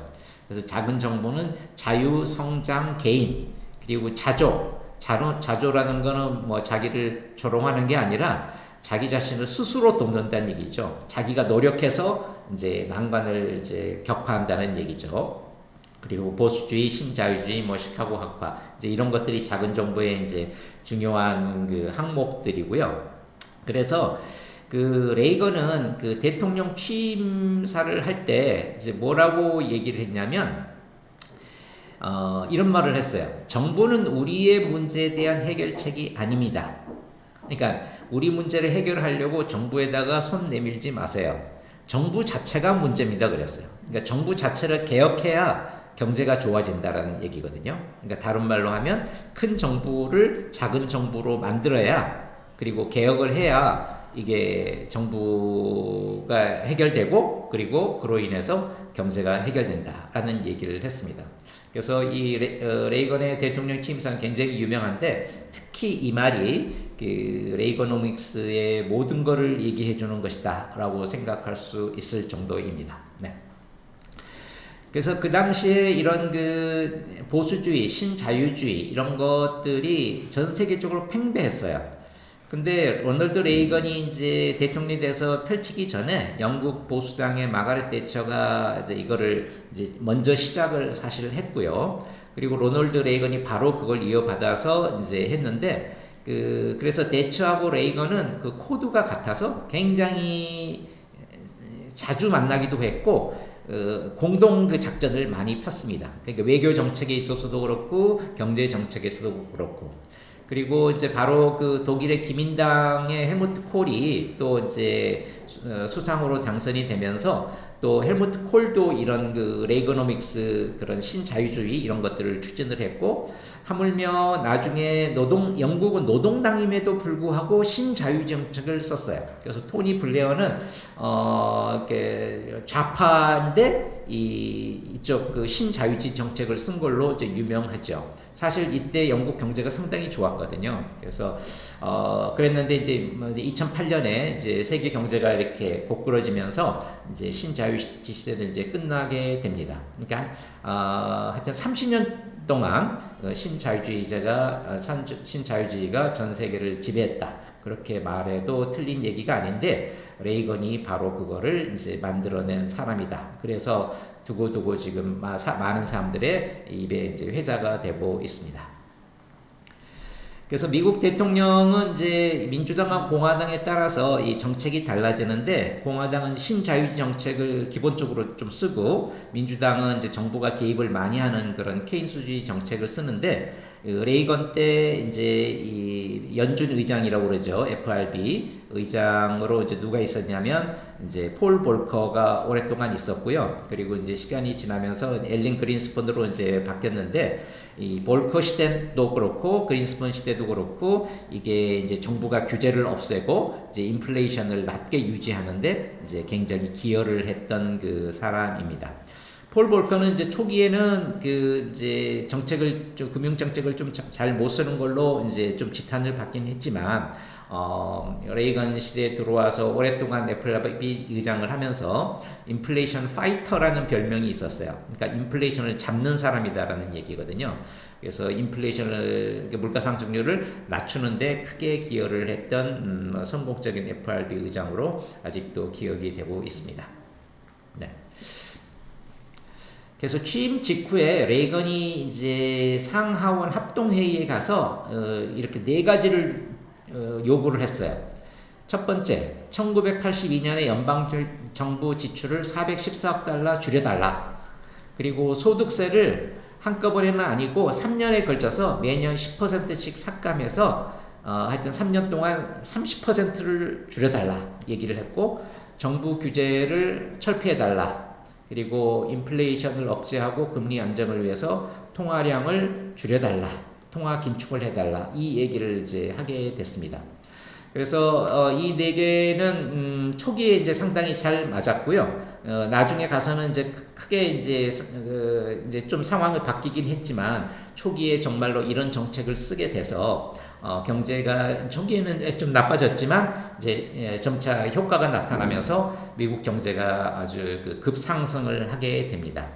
그래서 레이건의 경제 개혁 프로그램을 이제 미국의 새로운 시작, 경기 회복 프로그램 이런 걸로 이제 공식적으로 나오긴 했지만 이거를 이제 너무 기니까 이 라디오 방송자 폴 하비가 이걸 간단히 레이건 경제학이다, 레이건오믹스다라는 말로 이제 압축을 해서 그 당시에 굉장히 이 말이 많이 퍼지게 됐습니다. 그래서 이 말 나온 이후로부터 이제 다른 대통령이 새로 나오면 항상 거기에 노믹스를 붙여가지고 뭐 클린토노믹스, 뭐 부시노믹스 이런 식으로 이제 얘기를 하게 됐죠. 그런데 다른 대통령이 얘기했던 것보다도 레이건오믹스의 그 메시지가 확실하기 때문에 이 얘기가 가장 우리한테 기억이 많이 남습니다. 뭐 클린토노믹스 별로 뭐 머리에 기억이 안 나거든요. 하여튼 레이건오믹스는 방금 말한 네 가지 요구사항 이거를 기치로 내걸고 경제를 실제로 그렇게 운영을 했습니다.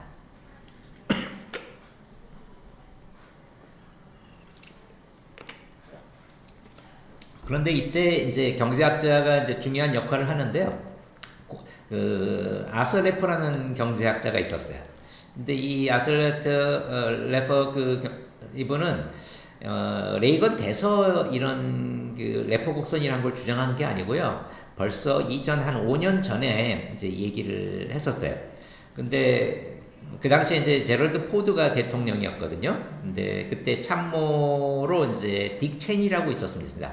이 딕 체니는 나중에 아들 부시 할 때 이제 부통령을 오랫동안 했고 실제 그 당시에 이제 실권자로 아직까지도 기억이 되고 있는데 하여튼 1975년 때는 이제 포드 대통령의 참모 역할을 하고 있었어요. 이때 이제 워싱턴 DC에 있는 레스토랑에서 뭐 여러 얘기를 이제 하고 그럴 거 아닙니까? 이제 경제학자니까. 근데 이제 거기서 그 냅킨에다가 간단히 이제 그림을 그렸는데 그 그림이 아직까지도 남아 있다고 그래요. 냅킨에. 근데 이것도 진짜인지 거짓말인지 모르겠습니다. 하여튼 아직까지 남아 있다고 그러는데 그때 레퍼 곡선이라는 걸 그렸어요. 그래서 이 가로축에는 이제 세율을 적고 0%부터 100%, 그리고 이제 조세 수입이 얼마나 나는지는 이제 세로축에다 그렸어요. 근데 이게 종처럼 모형을 그린다는 겁니다. 그러니까 세율이 이제 올라가면 사람들이 소득이 있으니까 거기에 따라서 이제 조세 수입이 오를 거 아니겠습니까? 그렇지만 이 소득세율을 너무 높이면 사람들이 일할 의욕을 잃어버려서 오히려 이제 일을 안 하게 된다라는 겁니다. 그러면 세금이 다시 들은다는 얘기거든요. 그래서 이 래퍼는 그 당시에 뭐라고 이제 얘기를 했냐면 지금 이 똑같은 조세 수입을 놓으면 이 두 가지 세율이 있는데 이 높은 세율 상태에 우리나라가 있다. 응? 그런데 이 세율을 크게 낮춰도 조세 수입은 오히려 늘거나 그냥 똑같은 상태로 되기 때문에 세율을 줄여야 된다라고 얘기를 하는 거죠. 무슨 말인지 아시겠죠? 그러니까 높은 세율을 A라고 그러고 낮은 세율을 B라고 그러면 A에서 B로 줄여라. 그러면 조세 수입에 영향을 별로 안 주면서 사람들한테 이제 생산을 증가시키는 그런 효과를 갖게 된다라는 거죠. 그래서 이것이 사실 꼭 맞다 어쩌다를 떠나서 이게 굉장히 사람들한테 쉽게 다가설 수 있지 않습니까? 그리고 레이건 입장에서는 자기가 세율을 줄여야 된다라는, 그리고 세율을 줄여도 경제가 좋아진다는 걸 얘기해주는 아주 좋은 그 바로미터라고 생각을 했기 때문에 이 얘기를 그 당시에 굉장히 많이 했어요. 그래서 래퍼라는 경제학자 그 당시에 굉장히 많이 그 미디어에 떴거든요. 그래서 이것을 기반으로 해서 레이건은 이제 개인소득세율의 그 최고 구간을 70%에서 뭐 훨씬 낮은 20%로 줄였고, 법인세율도 마찬가지로 48%에서 34%로 이제 줄이게 됩니다. 그래서 이제 이런 걸 우리가 뭐 이제 낙수 효과라고 얘기하잖아요. 그러니까 이 부자들 한테 세금을 줄이고, 그리고 대기업한테 이제 세금을 줄이고 투자를 촉진을 하면 거기가 이제 좋아지고, 그러면 거기서 생긴 돈들이 자꾸 아래로 내려가서 아래쪽 사람들도 이제 경제가 좋아진다라는 얘기거든요. 근데 이 낙수 효과는 이제 지금은 사실 별로 신빙성이 없다고 이제 얘기를 합니다. 그렇지만 그 당시 레이건 때는 이 낙수 효과 얘기를 사람들이 굉장히 많이 했어요. 그리고 이게 맞다라고 생각을 했어요. 그래서 그 레이거노믹스는 바로 이 레포 곡선, 그리고 이런 그 세금 줄이는 거, 이런 것에 정책을 써서 사실 경제를 이제 화랑으로 몰고 갑니다. 그래서 81년 1월에 이제 대통령이 취임을 했는데 처음 1년하고 1년 반 정도는 이제 경제가 안 좋아졌어요. 근데 이제 이런 레이거노믹스를 쓰면서 이게 효과가 이제 점차 나타나게 됩니다. 그래서 퇴임할 때 89년 1월 되면 이게 굉장히 산업 생산 지수가 올라가요. 그래서 이 산업 생산 지수는 이제 이 경제 이걸 보여주는 그 중요한 바로미터거든요. 근데 92개월 연속 성장을 했습니다. 레이건 재임 기간 동안. 초기에는 아니었지만. 그리고 이거는 이제 이 케네디 존슨 시대 때하고 거의 버금갈 정도로 이제 좋은 그 성장이었거든요. 근데 생산이 이렇게 좋다, 경기 부양이 이렇게 좋다라는 것은 대기업들이 엄청나게 돈을 많이 벌었다는 겁니다. 수익을 많이 냈다는 겁니다. 그래서 이 당시에 다우존스 지수 뭐 이런 것들이 정말로 많이 올랐었어요. 그래서 우리가 아직도 레이거노믹스에 대한 이제 그 좋은 이미지를 갖고 있는 거는 뭐 사실 거기에 여러 가지 문제점이 있음에도 불구하고 이 경제가 그 당시에 굉장히 좋았다라는 거, 이것이 이제 중요한 증거로 작용을 하게 됩니다. 근데 실제로 그 당시에 그 산출액도 이제 많이 늘어났고, 그런데 고용은 그렇게 크게 늘어나진 않았었어요, 사실은. 그런데 이게 좋은 점은 얘기했는데 이제 나쁜 점을 제가 좀 얘기를 안 했는데, 그 나쁜 점 중에 그 몇 가지는요, 그 기업한테 혜택을 너무 많이 주다 보니까 이제 경제 전체로서 양극화 현상들이 막 생기게 됐어요. 그러니까 낙수 효과는 빨리 아래로 내려와야 되는데 아래로 잘 안 왔거든요. 그러니까 여러 가지 그 상위 10% 소득하고 아래쪽하고 이 격차가 점차 벌어지게 됐고, 또 하나는 이제 이 정부 규모를 줄인다고는 했지만, 그렇지만 이 국방비를 이제 워낙 많이 늘렸어요. 왜냐하면 이 이제 레이건 닥트린 때문에 이제 소련을 그 군사적으로 압도해야 된다고 해서 국방비 지출을 늘리는 바람에 재정 적자가 계속 심화가 됐습니다. 자, 재정 적자가 심화되면 이제 그 채권을 발행해서 이걸 메꿔야 되잖아요. 근데 채권을 많이 발행하면 이제 채권 가격이 떨어지게 되고, 그러면 이제 금리가 오르게 되거든요. 근데 금리가 오르면 이제 그 외국에 있는 돈들이 다 미국으로 몰려드는 거죠. 그러면 달러를 사야 되잖아요. 그래서 레이건 시대 때는 달러가 굉장히 강세였었어요. 강세가 되면 어떻게 되죠? 그 미국 제품의 국제 경쟁력이 떨어질 거 아니에요. 그래서 그때 일본 제품들이 우르르 들어오면서 일본이 그렇게 화랑을 벌이게 된 겁니다. 그래서 재정 적자, 무역 적자, 뭐 양극화 이런 거는 이제 그 레이거노믹스의 이제 큰 문제점으로 지적이 됐죠. 그렇지만 이 산업 생산 지수가 계속 올라간 거, 그리고 실제로 그 GDP 성장률을 보면은요, 그 레이건 때 3.2%였었어요. 연평균. 케네디 존슨 때는 이제 1960대 미국이 워낙 좋을 때 이제 4.9%에 미치지 못하지만 다른 대통령하고 비교를 해보면 레이건 때가 가장 나았거든요. 그래서 이 레이거노믹스에 대한 그 환상 이런 것들이 바로 이제 산업생산지수, 이 실질 GDP 성장률 이런 걸로 나타납니다. 그런데 그것의 이면에 있는 거, 그러니까 재정 적자니 뭐 무역 적자니 양극화 이런 거는 이제 다 제껴두고 이 좋은 것만 얘기를 하기 때문에 우리가 레이거노믹스에 대한 이제 그런 환상, 신화를 이제 갖게 됐다라는 그 얘기가 되겠죠. 네. 자, 그러면 이제 외교 정책으로 이제 가면은요, 이쪽은 그 강한 미국을 강조한 거예요. 그래서 대처가 이제 퇴임을 하고 나서 그 자서전으로 그 국가 경영이라는 책을 썼는데, 우리가 이제 책 쓰면 누구한테 바친다 이런 거 앞에다 쓰게 되잖아요. 근데 대처는 그 레이건한테 이 책을 바친다고 했어요. 그리고 세계는 그에게 너무나 많은 빚을 지고 있다. 그러니까 이거는 이제 경제적으로 그런 거, 그리고 이제 소련을 압도한 거, 이거 두 가지를 얘기를 이제 하는 거거든요. 그래서 레이건은 그 강한 미국을 만들기 위해서 그 주장했던 게 두 개입니다. 힘을 통한 평화. 그러니까 그 전에 그 카터 대통령 포함해서 그 앞에 있는 닉슨 대통령은 다 데땅트거든요. 데땅트란 건 소련하고 이제 긴장을 풀고 이제 서로 교류도 하면서 사이좋게 지내자라는 건데, 그게 이제 한계에 부딪혔다고 이 미국 레이건은 생각을 한 겁니다. 그래서 군사적으로 압도적으로 그 소련을 눌러야, 그래야 이제 이 세계 평화가 온다라고 이제 생각을 하면서 힘을 통한 평화를 이제 주장을 했거든요. 우리나라 대통령도 이제 이런 걸 주장을 하고 그러는데, 이게 뭐 강대국에서 얘기하는 것과 뭐 강대국이 아닌 나라에서 얘기하는 거하고 효과는 좀 다르겠죠, 당연히. 하여튼 이런 얘기를 레이건이 했었고요. 그리고 그것에 대한 이제 구체적인 방법으로 전략 방위 계획이라는 걸 이제 만들었었어요.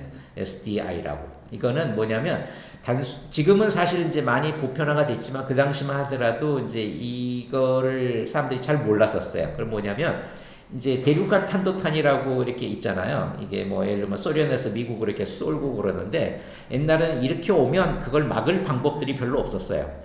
근데 물론 아래서 이제 대지공이라고 그러나요? 하여튼 이제 아래서 이렇게 포를 쏴가지고 오는 미사일을 떨어뜨린다, 이제 이런 것들도 있었고요. 또 하나는 이제 그 스타워즈처럼 하늘에다가 이런 이제 군사 저격 장치를 만들어 놔가지고 이 대륙간 탄도탄이 날아오면 위에서 쏴서 목표 지점에 낙하하지 못하도록 하는 이런 정책을 이제 군사적으로 추진을 했거든요. 그래서 이제 그 당시에 이걸 스타워즈 계획이다 그런 얘기를 했습니다. 스타워즈라는 영화가 사실 그 당시에 있었거든요. 그래서 이 전략 방위 계획을 이제 추진을 상당히 많이 했습니다. 그래서 그 당시에 군수 산업이 엄청 커졌어요. 그 당시에. 그래서 이런 것을 이제 실제로 어느 정도 추진은 했지만 완전히 성공을 못한 상황에서 소련이 이런 군비 경쟁을 포기하게 됩니다. 그러니까 이 군비 경쟁을 하려면 두 나라 엄청나게 이제 국방비를 늘려야 되는 거잖아요. 근데 미국은 이제 경제 올라가는 것에 힘입어서 어느 정도 했는데, 소련은 그 당시에 경제적으로 굉장히 문제가 생겼어요. 그래서 따라가면 이제 자기 나라가 이제 파산할 것 같은 생각이 들기 때문에 고바초프가 이제 대통령이 되고 난 다음에 그 계획들을 이제 결국 포기하게 됩니다. 그러니까 힘을 통한 평화, 이거를 레이건 그 독트린을 통해서 하면서 결국은 성공했다고 봐야 되겠죠. 소련이 붕괴됐으니까. 그래서 우리가 레이건에 대한 그 환상들을 갖게 되는 이제 얘기가 되는데, 이 레이건은 이 반공주의에 대해서는 정말 대통령이 되기 훨씬 전부터 생각을 많이 했던 것 모양입니다. 그래서 75년에 라디오 방송에서 이런 얘기를 했어요. 공산주의는 질병입니다. 인류는 온갖 종류의 사간 질병과 전염병에서 살아남았지만 공산주의도 우리가 극복을 할 수가 있을까요? 공산주의는 정신질환입니다. 뭐 이런 식의 얘기를 했고요. 그리고 이제 나중에 대통령이 되고 나서는 아일랜드에 가서 오늘날 자유주의와 전체주의 간의 싸움은 무기와 미사일의 시험이 아니라 신앙과 영혼의 시험입니다. 인간의 자유에 있어서 공산주의보다 더 큰 적은 없습니다. 하여튼 이런 식으로 이제 얘기를 하면서 그 반공주의를 이제 전 세계에 알리면서 실제로 그걸 행동에 이제 옮기게 된 겁니다. 그래서 레이건 독트린은 공산주의 국가에 대해서 강력한 압박 정책이었다. 이렇게 간단히 이제 요약을 할 수가 있겠죠. 그래서 그다음 페이지, 독트린이라는 말은 이제 우리가 미국 그 얘기할 때 항상 그 나오거든요. 이렇게 대통령 때마다 이 독트린이 있었던 건 아니지만 대통령 때 이제 거의 다 이 사실이 있어요. 그래서 우리가 독트린 뭐냐면 한 나라의 국가 수반이 앞으로 국가 외교 정책을 어떻게 끌고 갈 것인지 그거를 국제사회에다가 이제 공표하는 겁니다.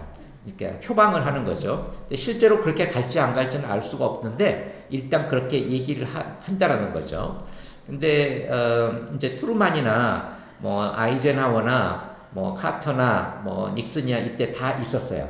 근데 레이건은 이제 공산 세력을 이제 부수겠다라는 생각을 하고 다른 나라의 정권이 좌파 정권이면 쿠데타를 벌이기 위해서 우익으로 바꾸게 하는 거고요. 그렇죠? 그리고 이제 중남미에 이제 그 좌파 정권이 있으면 그걸 우익으로 바꾸는 거죠. 그렇죠? 그리고 우익 정권이 있으면 더욱더 밀어줘 가지고 그 정권이 무너지지 않게 하는 거고. 하여튼 이런 정책들을 이제 썼는데 레이건은 그거에 있어서는 적어도 일관성 있게 이제 했던 것 같습니다. 물론 뭐 시간이 지나면서 이제 클린턴이나 부시나 이런 때도 오바마 때도 사실 독트린이 다 있기는 있었습니다. 그래서 중남미는 그 한마디로 이제 예전부터 미국의 뒤뜰이었다 이런 얘기를 많이 하잖아요. 그래서 니카라과 산디니스타 그 정권이 이제 그 당시에 그 좌파 정권이었는데 이거를 이제 전복하는 그런 정책을 썼고요. 그리고 영국하고 이제 아르헨티나하고 포클랜드 전쟁을 했을 때 그 아르헨티나가 패배하도록 영국을 전격적으로 이제 지지를 했고 또 엘살바도르는 이제 또 우익이기 때문에 거기를 또 저렇게 지지를 하게 됩니다. 그래서 1982년 들어와서는 이제 중간 선거를 하게 됐는데 이때는 경제 효과가 이제 나타나기 전이었거든요. 그래서 굉장히 중간 선거에서 공화당이 패배를 하게 됩니다. 그래서 이제 인기를 이제 다시 반전시키기 위해서 연달아 이제 3개의 연설을 하게 됩니다.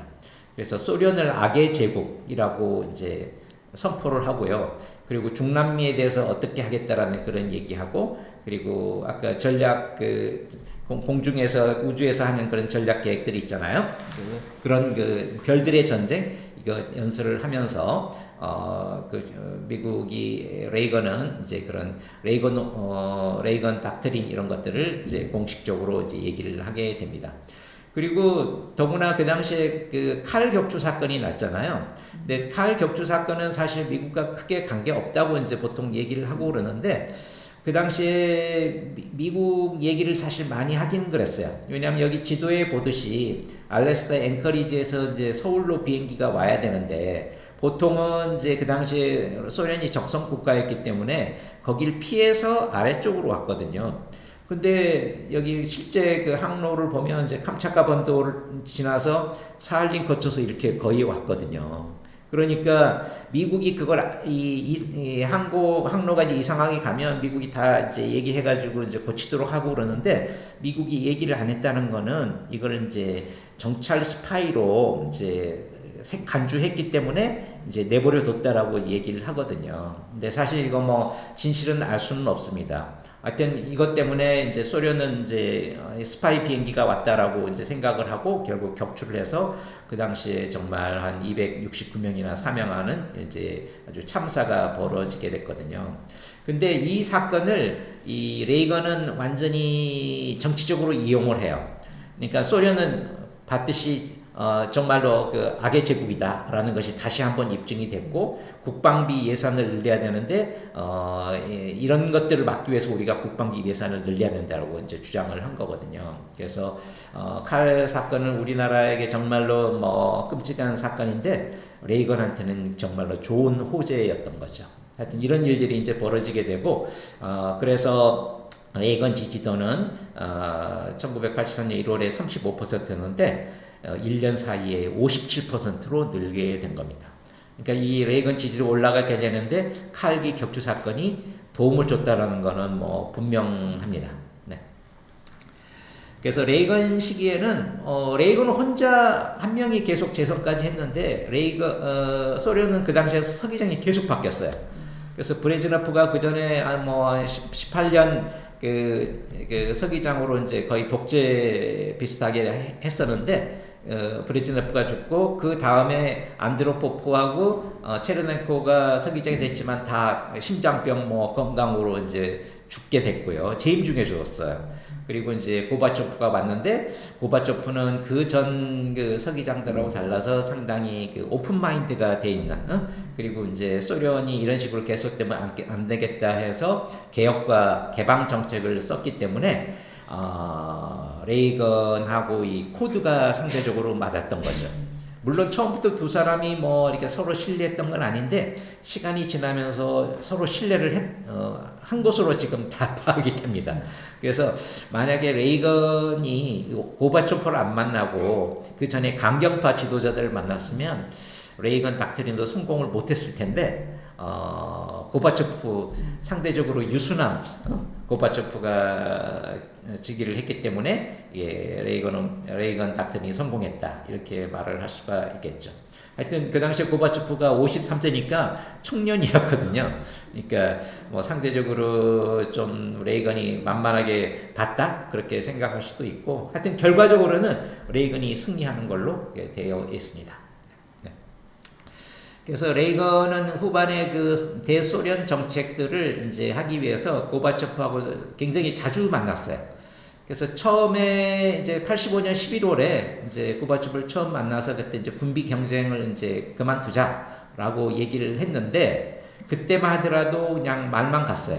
근데 5개월 있다가 체르노빌에서 원자력 사고가 발생하면서 이제 정말 소련은 발등에 불이 떨어졌거든요. 그리고 좀 있다가 아이슬란드 그 레이카비크에서 정상회담을 만났는데 그때 고바초프가 레이건의 제안을 받아들였어요. 왜냐하면 소련 국내 상황이 너무나 안 좋았기 때문에. 그래서 유럽에서 중거리 미사일 모두 철수하자는 그 레이건의 제안을 받아들이긴 했는데 미국이 이제 이 우주에서 뭐 전략 방위 계획을 하겠다라는 거 그거는 포기 못 하겠다라고 하니까 그냥 없던 얘기로 끝나버렸고요. 그리고 그 다음에 그 전두환 대통령과 레이건이 4번 만났다고 그랬잖아요. 마찬가지로 여기 고바초프하고 레이건도 이렇게 계속 만났습니다. 하여튼 그래가지고 서로 이제 신뢰를 쌓게 되고 89년 1월에 레이건이 퇴임을 했는데 발일 정벽은 10개월 후에 철거가 됐어요. 그러니까 다시 말하면 레이건 재임 때는 완전히 소련이 붕괴가 됐던 건 아닙니다. 그렇지만 이제 하강세를 벌이고 있었죠. 근데 이제 퇴임하고 나서 베를린 장벽도 무너지고 또 2년 있다가 이제 3년 있다가 소련이 해체되고 이제 이런 일들이 벌어지면서 결과적으로는 레이건이 이제 이겼다라고 우리가 이제 평가를 하는 거거든요. 그래서 전략무기 감축 계획 이걸 이제 스타트라고 그러는데 이거를 실제로 레이건 재임 때는 하지는 않았습니다. 근데 그 후임인 그 아버지 부시 때 그 고바초프하고 이제 서명을 해가지고 이런 이제 전략 무기 이런 것들이 이제 감축이 된 거죠. 그래서 우리가 이제 소련 붕괴 원인을 이제 여러 가지 따지고 보는데 우선 초기에 이제 미국과 군비 경쟁을 과도하게 했던 게 하나 있고요. 또 지금 이제 러시아가 그 우크라이나 전쟁하면서 이제 굉장히 이제 늪에 빠지고 있잖아요. 근데 그거는 사실 지금 1년 뭐 2년 이 정도밖에 안 됐기 때문에 그게 효과가 크지 않지만 아프간 전쟁에 소련이 들어나가고 나오면은 10년간 늪에 빠졌어요. 그러니까 엄청난 그 국방비 지출이 있었거든요. 그래서 소련 붕괴 원인으로 이제 대부분 하나 들어가고요. 그리고 이제 상대적으로 그 유순한 고바초프가 개혁 개방 정책을 쓴 거 이게 하나가 있고 또 사람들이 많이 언급을 안 하는데 그 당시 80년대 중후반 들어가가지고 유가가 엄청나게 폭락을 하게 됩니다. 근데 소련은 이 그 세금으로 유류 거기서 세금을 걷어서 정부 재원을 많이 조달을 하고 그러는데 유가 폭락이 되니까 당연히 세수가 격감돼서 정부 지출을 못 하게 되는 거죠. 그리고 체르노빌 사고 이런 것들이 이제 다 결합이 돼서 결국 이제 소련이 붕괴를 하게 됩니다. 그래서 엘치는 1991년에 이제 그 러시아하고 몇 개 세계 나라를 합쳐가지고 독립국가 연합을 만들면서 소련을 탈퇴하게 되니까 이미 이제 굉장히 중요한 나라들이 빠진 소련은 더 이상 의미가 없게 되죠. 그래서 고바초프가 사임하면서 이제 소련을 완전히 공중 분해를 하게 됩니다. 그래서 소련 붕괴에 여러 가지 이유가 있지만 레이건의 이제 그런 대외 정책 이것이 기여를 했다라고 하는 것은 뭐 분명해 보입니다. 그래서 로널드 레이건의 이제 성과를 이제 결론 삼아 말씀을 드리면 1960년대와 70년대에는 이제 여러 가지 미국의 문제들이 있었죠. 뭐 케네디가 피살된 거, 그리고 존슨이 베트남 전쟁을 확산시킨 거, 그리고 위대한 이제 사회를 주장하면서 복지를 막 늘린 거, 그리고 이 히피 문화, 마약 이런 것들이 이제 번지면서 사회적으로 기강이 상당히 많이 해이해졌고요. 70년대 들어와서는 이제 닉슨도 중간에 물러나고 지미 카터도 정치를 잘 못하고 또 경제적으로 오일 쇼크, 스태그플레이션이 일어나면서 이게 미국이 60년대까지는 좋았는데 70년대 계속 하강세를 보였죠. 근데 이거를 이제 반전시킨 사람이 이제 레이건이고요.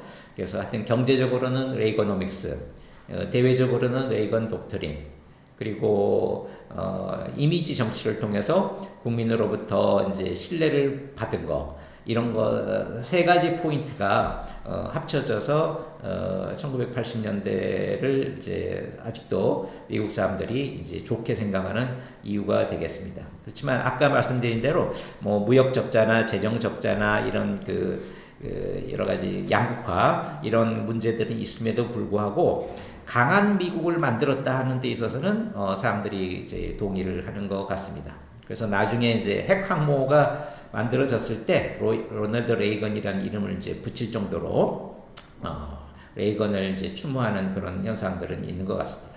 근데 사실은 그 개인적으로는 뭐 그 당시에 건강상 문제가 많았었어요. 아까 힌클리에게 총격을 받은 거, 승마 사고 나서 수술하고 또 세 차례에 걸친 수술 또 많이 감추긴 했었지만 그 치매 현상들이 계속 있었거든요. 말을 할 때 이제 뭐 이상하게 한다든지 뭐 사람을 기억 못 한다든지 뭐 사실 그런 일들은 있을 수는 있는데 결국 알츠하이머가 진행이 돼서 퇴임하고 나서 나중에 이제 세상을 뜨게 되죠. 그래서 하여튼 로널드 레이건의 성과는 레이거노믹스, 레이건 독트린, 이미지 정치 이거 세 개로 압축되지 않을까 생각이 듭니다.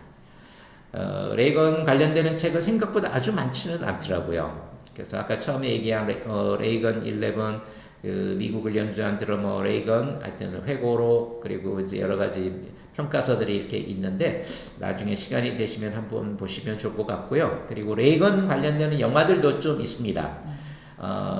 TV 시리즈물로 레이건이라는 것도 있고요. 또 다큐 영화로 뭐 레이건 쇼 뭐 이런 것들도 있으니까 나중에 한번 관심 있으면 찾아보시면 좋을 것 같습니다.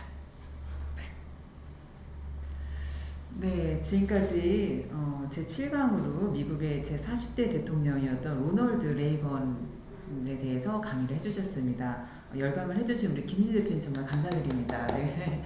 정말 흥미진진한 내용이었어요. 사실 레이건 대통령은 이제 우리 국민들도 그 이름을 들어서 이제 잘 알고 있기도 하고 이제 우리 대표님께서 이제 특강에서 말씀해주신 것처럼 레이건 로믹스, 레이건 독트린 이 아젠다가 이제 우리 국민들이 이제 대체로 많이 알고 계실 텐데 이제 그럼에도 이제 좀 이렇게 생소한 낯선 단어일 수도 있는데 오늘 확실하게 설명해 주셔서 이제 이 방송을 들으시는 분들이 많이 도움이 될 것 같습니다. 네. 지금 2020년이니까 벌써 한 40년 전에 그쵸. 얘기를 지금 하고 있네요. 그러니까요. 40년 전 얘기긴 한데 하여튼 네. 레이거노믹스 얘기는 계속 아직도 얘기를 많이 하고 있을 정도로 하여튼 그 당시에는 뭐 나름 성공적인 그런 정책이었죠. 예, 맞아요. 네. 그리고 이제 정치는 쇼 비즈니스와 같다 이렇게 레이건이 이제 얘기를 했다고 하는데 이제 아무래도 이제 배우를 하다 보니까 이제 이런 이야기를 한 것 같아요. 사실 연기도 힘들거든요, 사실은.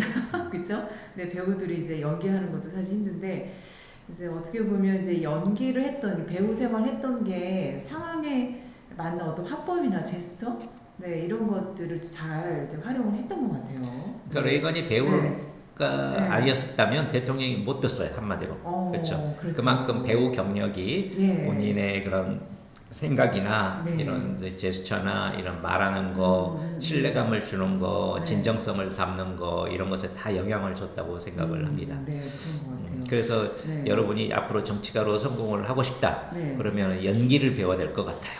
레이건에서 보듯이. 예, 맞아. 근데 그 연기를 배우는 게 중요한 게 저도 이제 어렸을 때 이제 중고등학교 때 이제 교회에서 이제 여름 성경학교 이럴 때 그때 이제 연기를 했었거든요. 네네네. 그러니까. 근데 와, 이 연기가 이게 쉬운 일이 아니구나 이제 그런 걸 느꼈었는데. 그러니까 연기를 하려면 우선 이제 대사를 이제 잘 외워야 될 거 아니에요, 기본적으로. 그리고 그 대사가 얼굴이나 이 표정에 이제 배어 나와야 될 거 아닙니까? 몰입을 다 해야 되죠. 몰입을 해야죠. 근데 거기서 가식이 있으면 이제 효과 반감이죠. 맞아요. 근데 그거를 제대로 드러나는 거. 그러려면 이제 거기에 빠져야 되는 거죠, 본인이. 그 대사가 자기 자신의 진짜 생각인 것처럼. 네네. 근데 앞에서 이제 그 대통령 평가에서 보면은 제가 이제 그동안 해주셨던 미국 대통령들의 그 평가를 쭉 보면은 공통적이었던 게 이 대중 설득과 비전 제시, 특히 이제 대중 설득을 참 잘했다. 이 점이 참 어떻게 보면 공통점인 것 같아요. 네네, 그렇죠. 그리고 지금 우크라이나의 젤렌스키 대통령도 배우 출신이잖아요. 그쵸. 더구나 코미디 뭐라고 근데 원래는 근데 사실 법대를 나오긴 나왔어요. 근데 제가 생각하기에 지금 우크라이나가 이제 러시아하고 대적을 하면서 이 연합국이라고 할까요? 서방의 많은 지지를 받잖아요. 뭐 금전적으로나 무기나 이런 거. 근데 거기에 있어서는 젤렌스키의 연기력이 굉장히 기여를 많이 했다고 생각하는 거거든요. 젤렌스키 얘기하는 거 보면 진정성이 느껴지잖아요. 도와주지면 안 될 것 같다라는 거. 그래서 우리나라도 지금 뭐 막 도와준다고 지금 그러고 있는데, 그러니까 이 배우 역할이라는 게 이 정치 역량에는 굉장히 플러스가 된다 그렇게 생각이 듭니다. 네네. 한 가지 제가 이제 아쉬운 점은 사실 소련이 붕괴됐잖아요. 레이건 때요. 근데 이제 독일 같은 경우는 베를린 장벽이 이제 무너지면서 이제 통일이 됐는데 이제 사실 우리나라는 소련이 붕괴됐음에도 불구하고 이제 남북 간 통일이 안 되고 분단 상황이 계속 갔잖아요. 사실 그 점이 좀 아쉬운 것 같아요. 그렇긴 하죠. 그 대신에 그 당시에 러시아 사람들이 우리나라로 엄청 와가지고 여러 가지 일들을 벌였죠. 과학자들도 막 오고 군사 그런 여러 가지 정보들 그런 것들도 들어오기도 하고 그랬는데 하여튼 소련이 막 붕괴한 거하고 이제 북한이 붕괴한 건 또 조금 다른 얘기긴 하죠. 그렇습니다. 참. 근데 유럽에서는 이제 소련이 붕괴되면서 다 자유화가 됐잖아요. 근데 이제 그게 이 아시아 쪽으로는 안 넘어온 거죠. 근데 거기에는 이제 중국이 계속 사회주의 국가로 버티고 있었던 것도 이제 역할을 했었을 거고요. 그렇죠. 근데 오늘 우리가 7강 미국의 대통령 로널드 레이건에 대해서 좀 배워봤습니다. 우리나라 역사하고도 이제 긴밀하게 이제 관련이 있는 내용이었는데요. 다음 시간 이제 8강입니다 벌써.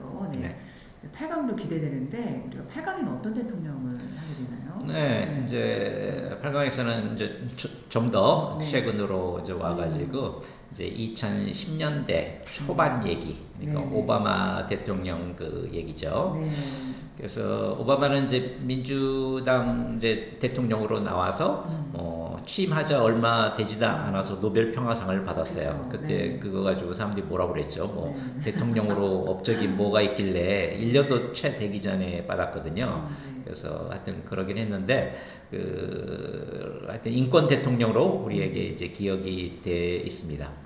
그리고 여기는 그 막 전쟁하고 이런 걸 또 싫어했어요. 뭐 불가피하게 이제 개입하는 건 개입하는 거지만 그래서 로널드 레이건과 오바마는 여러 면에 있어서 이제 대조가 많이 됩니다. 네. 이 레이건은 인권 쪽은 X거든요, 사실. 오히려 뭐 우익 혁명을 거쳐서 뭐 전 세계를 우익화해야 된다는 그런 그 전쟁도 불사하는 그런 정책을 썼는데 이쪽 오바마는 그 반대였죠. 모든 건 다 대화를 통해서 국제 문제를 해결하자는 입장이었으니까. 그래서 노벨 평화상을 받은 것도 있거든요. 그래서 그리고 레이건은 레이건 자체만 다룬 책들은 우리나라에 그렇게 아주 많지는 않은데 오바마는 굉장히 많아요. 맞아요. 근데 굉장히 많은데 제가 이제 최근에 여러 책들을 보면서 좀 그 차이점을 발견한 게 뭐냐면 대통령 되기 전까지의 오바마에 대한 책은 많아요. 무슨 말인지 아시겠죠? 그러니까 노벨 평화상을 받고 이제 당선됐다는 그 자체 때문에 어린이 책 포함해서 굉장히 많은데 근데 대통령 끝나고 나서는 책이 별로 없더라고요. 그렇군요. 그러니까 오바마 그 치적이 어땠는지 성과가 어땠는지 이 얘기는 별로 없어요. 그렇지만 대신 오바마 그 버락 오바마하고 이제 부인 미셸 두 사람의 자서전은 아주 두껍게 있습니다. 그래서 제가 최근에 이제 그거 읽기 시작했는데 번역이 잘 돼 있어가지고 상당히 잘 읽히더라고요. 두꺼움에도 불구하고. 그래요. 네. 네네. 그럼 우리가 이제 다음 시간에는 이제 오바마 대통령으로 이제 만나도록 하겠습니다. 오늘 우리 로널드 레이건 대통령에 대해서 아주 열강을 해주신 우리 김민주 대표님께 정말 큰 박수 보내드리고요. 네, 다음 시간에도 기대하면서 기다리고 있겠습니다. 네, 또 뵙겠습니다. 네. 감사합니다. 네, 오늘 강의를 위해서 함께해 주신 우리 책문학교 윤지연 이사님께도 감사드리고요. 그럼 여기서 마치도록 하겠습니다. 다음 시간에 뵙겠습니다. 감사합니다.